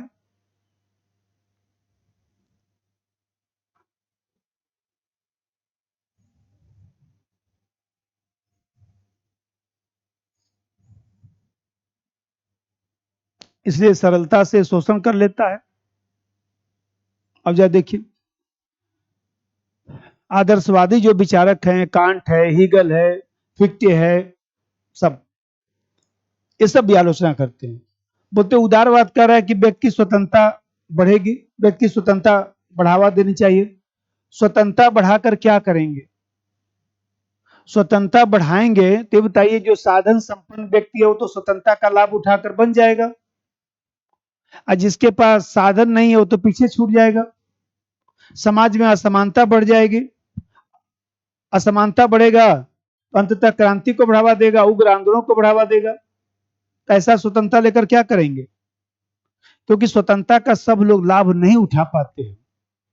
सबको 100-100 रुपया हम दे दें यहाँ पर कि 100-100 रुपया लीजिए, कल सबसे पूछेंगे कि क्या क्या किए, तो कोई बोलेगा कि हम किताब खरीद के ले गए, कोई बोलेगा गोलगप्पा वाला बहुत दिन से सोच रहा था वही खींच के गोलगप्पा ही खाया हूँ, कोई बोलेगा कि हम गए थे छोला भटूरा जरा खा के लस्सी पी के सोए हैं कायदे से। सब लोग अलग अलग काम करेगा। तो हम कहते हैं 100 रुपया लेकर सब लोग जब अलग अलग काम करेगा तो स्वतंत्रता लेकर सब लोग अलग अलग कार्य करेगा, कुछ लोग आगे जाएंगे, कुछ लोग पीछे छूट जाएंगे। समाज में विषमता असमानता होगी जो क्रांति को बढ़ावा देगी, उग्र आंदोलन होगा। तो कहीं ना कहीं किसी समाज के लिए क्रांति ठीक तो है नहीं। ये स्वतंत्रता जो है क्रांति को ही बढ़ावा देती है। पूंजीवाद क्रांति के रास्ते पर ही ले जाता है अंततः। देख तो रहे स्थिति, देखिए भारत का 1990 के बाद एकदम पूंजीवाद पूंजीवाद चल रहा था। आज देखिए अनैतिकता बढ़ गया समाज में, मान लीजिए असमानता बढ़ गया। तो ये तो पहले ही से बता रखे हैं, कोई नई घटना थोड़े, तो होना ही था। लिखिए नंबर 2, आदर्शवादी विचारकों कांट हीगल ने भी आदर्शवादी विचारकों कांट हीगल ने भी कांट हीगल ने भी उदारवाद की आलोचना की और कहा कि उदारवाद व्यक्ति की स्वतंत्रता पर ज्यादा बल देता है। उदारवाद व्यक्ति की स्वतंत्रता पर ज्यादा बल देता है। उदारवाद व्यक्ति की स्वतंत्रता पर ज्यादा बल देता है, जिससे समाज में असमानता बढ़ेगी। जिससे समाज में असमानता बढ़ेगी, जो अंततः क्रांति आबलिक उग्र आंदोलन को बढ़ावा देगा। जो अंततः क्रांति आबलिक उग्र आंदोलन को बढ़ावा देगा।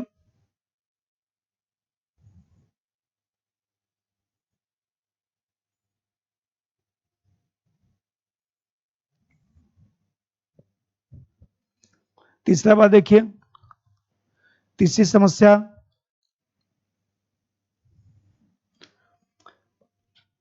मतलब पढ़ाई ऐसा होना चाहिए जो आपको जो है जेहन में इसका कुछ तत्व चला जाए।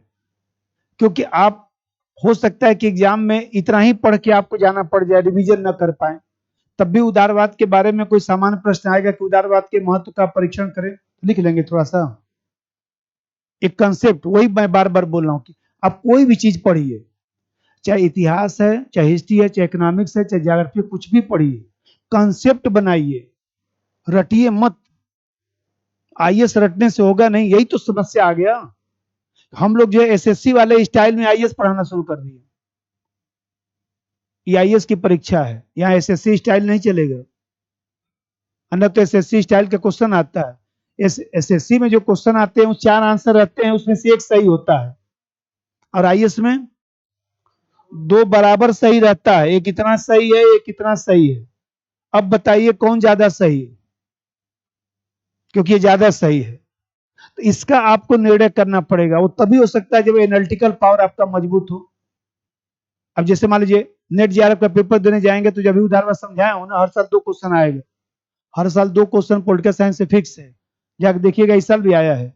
इस साल क्या लिखा है, 2 स्टेटमेंट दिया है।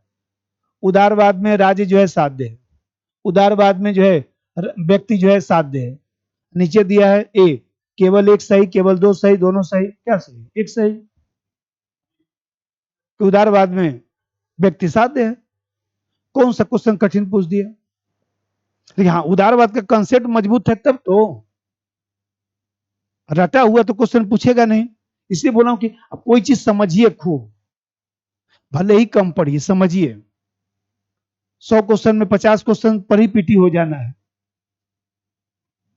अभी बताइए, तीसरा आलोचना यह है कि उदारवाद ने राज्य को मानव निर्मित संस्था कहा, कृत्रिम संस्था कहा। कि राज्य को किसने बनाया, तो मानव ने बनाया। अब यहां पर वर्तमान में इस अवधारणा को स्वीकार नहीं किया जाता, ये सर्वमान्य अवधारणा नहीं है।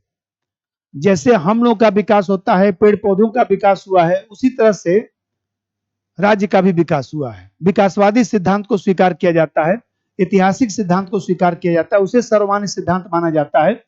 और ये कहा जाता है कि राज्य की उत्पत्ति में जो है वह धर्म की भी भूमिका थी, राजनीतिक चेतना की भूमिका थी, रक्त संबंध की भूमिका थी, आर्थिक आवश्यकता की भूमिका थी। राज्य पंखा घड़ी नहीं है, राज्य का धीरे धीरे विकास हुआ है, परिस्थितियों के अनुसार राज्य का विकास हुआ है। ऐसी विकासवादी सिद्धांत को ही सर्वमान्य सिद्धांत कहा जाता है। तो यह जो उदारवाद का जो राज्य उत्पत्ति का सिद्धांत है, वह सर्वमान्य सिद्धांत से मेल नहीं खाता है। नंबर 3, उदारवाद ने राज्य को मानव निर्मित संस्था माना। उदारवाद ने राज्य को मानव निर्मित संस्था माना, मानव निर्मित संस्था माना, जिसे वर्तमान में स्वीकार नहीं किया जाता, जिसे वर्तमान में स्वीकार नहीं किया जाता, जिसे वर्तमान में स्वीकार नहीं किया जाता। क्योंकि विकासवादी आबलिक ऐतिहासिक सिद्धांत, विकासवादी आबलिक ऐतिहासिक सिद्धांत सर्वमान्य सिद्धांत है।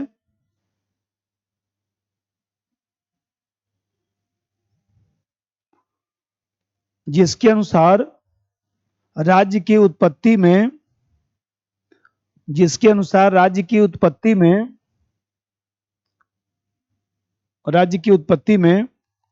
धर्म, राजनीतिक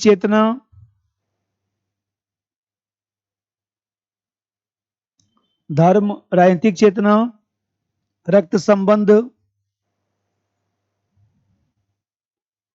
आर्थिक पहलू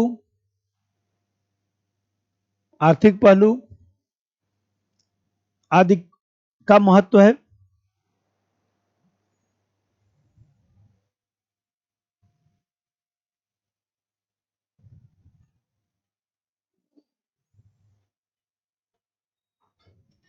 अब यह देखिए,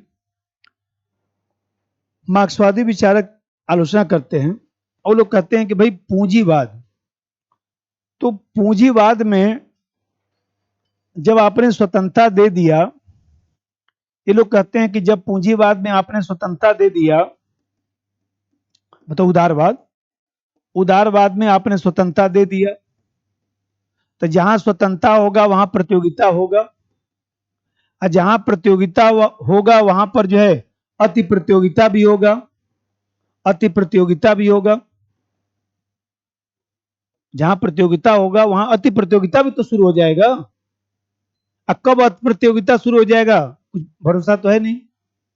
ये बताइए कि जब अति प्रतियोगिता को बढ़ावा मिलेगा, कहीं पर मान लीजिए अति प्रतियोगिता को बढ़ावा मिलना शुरू हो गया, तो इसमें होता क्या है, इस अति प्रतियोगिता से व्यक्ति उस प्रतियोगिता में शामिल हो जाता है और मेहनत करता है, और इस तरह से व्यक्ति जो है अपने स्व से ही अलग हो जाता है, व्यक्ति अपने सेल्फ से ही अलग हो जाता है, प्रकृति से अलग हो गया, परिवार से अलग हो गया। इस प्रतियोगिता में शामिल होने के लिए देखिए सुबह 6 बजे से ही उठकर लग गया रात में 12 बजे तक, और इस तरह से जीता जागता मनुष्य जो है वह एक प्रकार से बेकार हो गया। भाई बताइए, सुबह 5 बजे भोर में उठ के नौकरी करने चले गए, बच्चा सोता मिला, रात में 12 बजे आए, बच्चा सोता मिला, हफ्ते दिन तक बच्चे को सोता ही हुए देखते चले गए, क्या फायदा है ऐसा लाइफ से। वो पैसा कमा के क्या होगा, बच्चा ही बोलेगा कि पापा पैसा तो खर्चा किए लेकिन कभी घुमाने नहीं ले गए, कभी पार्क में नहीं ले आकर हमको क्रिकेट खिलवाए, तो क्या जवाब देंगे। तो हम कहते हैं मान लीजिए क्या जवाब देंगे, उस समय तो जवाब नहीं रहेगा ना। ये कहता है कि अति प्रतियोगिता व्यक्ति को बर्बाद करता है। देखते तो हम ही लोग के फील्ड में देखिए कितना प्रतियोगिता हो गया, इतना प्रचार प्रसार। अब हम लोग जैसा मान लीजिए छोटा कोचिंग, जो झुग्गी झोपड़ी वाला कोचिंग है, कहाँ प्रचार चेक कर पाएंगे। ये हम लोग का ये छोटा ही तो कोचिंग है, अब छोटे मास्टर हम लोग हैं, कहाँ प्रचार कर पाएंगे। भाई दो चार लोग आप लोग जानते हैं, मान लीजिए पढ़ने चले आए, हमारे तो बस की बात नहीं कि बड़ा बड़ा बोर्ड लगाएंगे, अन्य तो हमारे जहन में है। कम पढ़े लोग ज्यादा पढ़े उससे कोई फर्क नहीं, लेकिन हाँ भाई जो पढ़ेगा वो तो जानेगा। ये बताइए कि अब इतना प्रतियोगिता में कहाँ हम लोग टिक पाए। भाई चारों तरफ बच्चा को मान लीजिए दिखाई दे रहा है कोचिंग, तो वहां ना भाग के जाएगा, किधर आएगा। भले कुछ ना पढ़ाई हो, भले 2 साल 3 साल के बाद उसको लगे कि सब बेकार हो गया, लेकिन शुरू में तो उधर ही जाएगा ना, वो मानेगा थोड़े ना वो। तो यहां पर देख रहे हैं ये अति प्रतियोगिता व्यक्ति को सेल्फ से अलग कर दिया, प्रकृति से अलग कर दिया, उसकी स्वाभाविकता से उसको अलग कर दिया। तो ऐसा उदारवाद किस काम का, जिसने व्यक्ति को ही खत्म कर दिया। अभी जो बताया वो पैसा रुपया रख के क्या होगा, सहारा की तरह उनका बच्चा कहाँ आया, उनका बेटा आया भी नहीं मरने पर, सहारा नहीं मर गए थे, पेपर पर नहीं पढ़ना है क्या। हाँ, सुब्रतो राय मर गए तो उनका लड़का कहाँ आया, आया भी नहीं। सोच लीजिए इतना पैसा रख के क्या हुआ। बॉम्बे में वो मां मर गई, 1 महीने से मां मरी हुई कमरे में थी, लड़का आईआईटी पढ़ के अमेरिका में नौकरी करने चला गया, आ भी नहीं पाया, मोबाइल से ही कर्मकांड हो गया। अरे वही दाह संस्कार, मोबाइल से आपका बच्चा देख लेगा ना कि पिताजी जा रहे हैं। यह थी प्रतियोगिता। लिखिए समाजवादी विचारक मानते हैं कि अति प्रतियोगिता से समाज में व्यक्ति अपने स्व अति प्रतियोगिता से समाज में व्यक्ति अपने ब्रैकेट में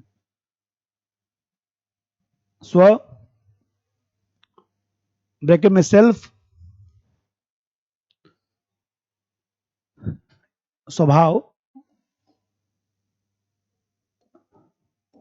व्यक्ति अपने स्व से अलग हो जाता है। समाज परिवार सहचर से अलग हो जाता है। समाज परिवार सहचर मित्र दोस्त सहचर से अलग हो जाता है और मशीन बन जाता है।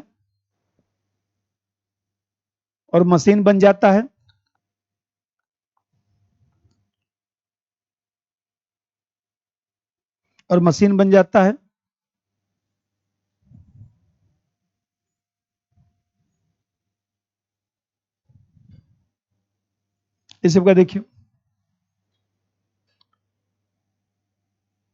मतलब इस अति प्रतियोगिता में व्यक्ति जो है मशीन बन गया।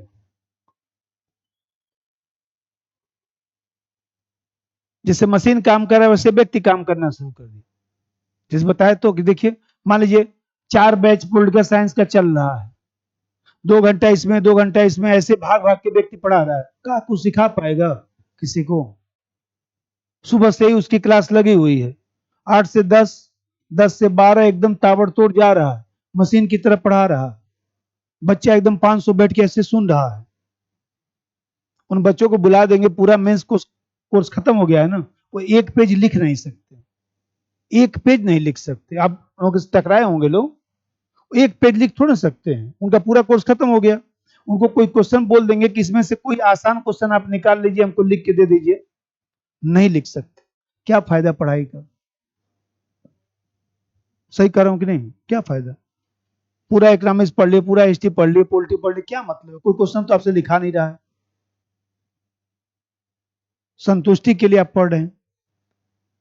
जबकि वास्तव में 5 घंटा रोज पढ़ दीजिए ना, 1 साल आईएएस बन जाए, इससे बड़ी परीक्षा नहीं है।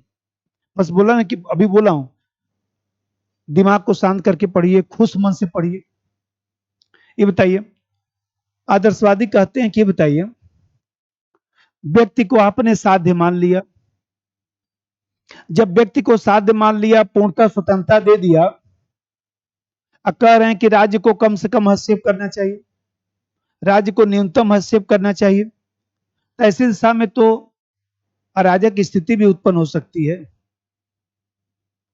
व्यक्ति को ज्यादा स्वतंत्रता दे देंगे, अराजकता को भी तो बढ़ावा मिलेगा। और कहीं ना कहीं ये बताइए, समाज हित में भी तो नहीं होगा। पहले पुलिस से व्यक्ति डरता था, आज देखते हैं कि मैं देखता हूं आए दिन कि पुलिस के ऊपर ट्रक वाले ने गाड़ी चढ़ा दिया,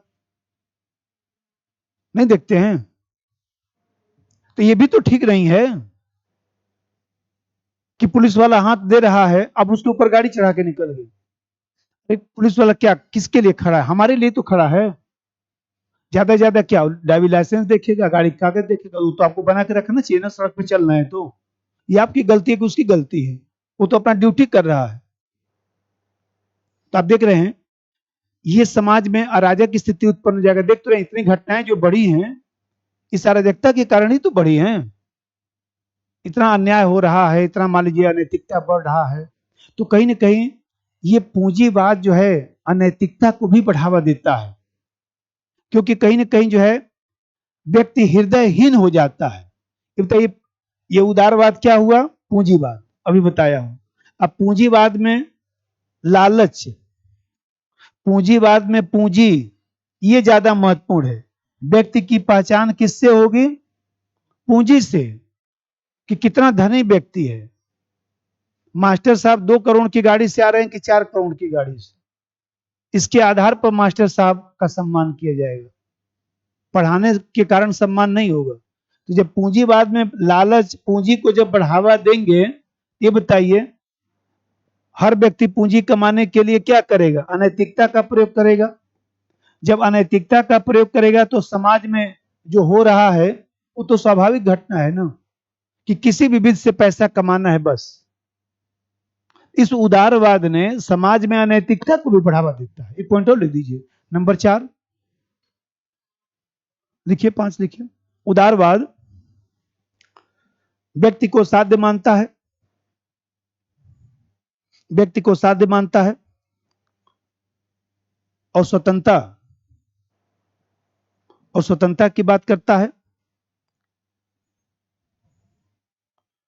इसे पूर्णतः स्वीकार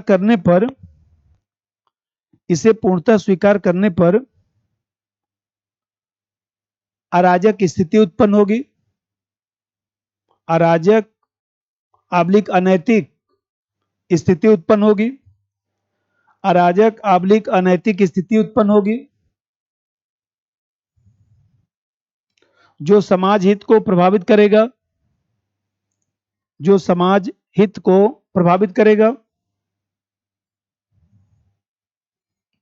जो समाज हित को प्रभावित करेगा, जो समाज हित को प्रभावित करेगा। ठीक है, अब जो है उदारवाद का विकास, ये तो महत्व समस्या हो गया। उदारवाद का कैसे विकास हुआ?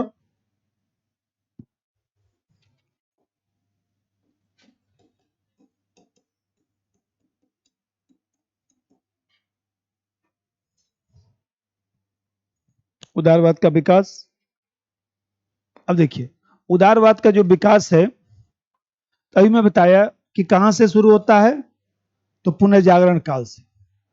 अब पुनर्जागरण काल के पहले क्या था? मध्यकाल था। मध्यकाल में सामंतवादी प्रथा चलता था। तो यहां पर जो उदारवाद का विकास हुआ है, रहने दीजिए, कल पढ़ाऊंगा, क्योंकि लंबा टॉपिक है ना, तो समझ में पूरा आएगा नहीं, क्योंकि कुछ पढ़ा के छोड़ूंगा फिर कल बोलना ही पड़ेगा।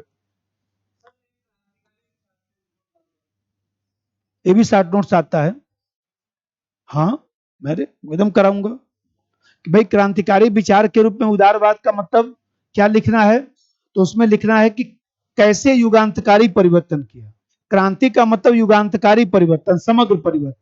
ये सोचिए, जितना लिखवाया उसी से जोड़ देता हूं। ये बताइए, मैंने बताया कि पहले हम लोग जो है वह धर्म के आगोश में थे। इसने जो है राजनीति से धर्म को पृथक कर दिया, तो राजनीति और धर्म को पृथक कर दिया तो धर्म निरपेक्षता को बढ़ावा दिया। आप देख रहे हैं कि यह भी तो एक प्रकार से युगांतकारी परिवर्तन हुआ कि हम लोग जो है राजकीय कार्यों में धर्म का प्रयोग बंद कर दिए, वैज्ञानिक प्रगति की बात करने लगे।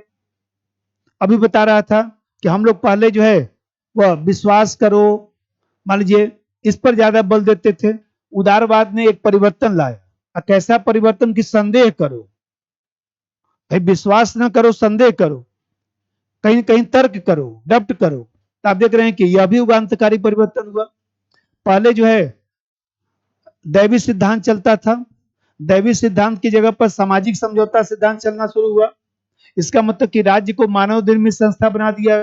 एक तरफ हम लोग कहते थे कि राज्य ईश्वरीय संस्था के रूप में है, इसका विरोध करके हम लोग क्या कर दिए? राज्य को मानव निर्मित संस्था बना दिए। समझ आया?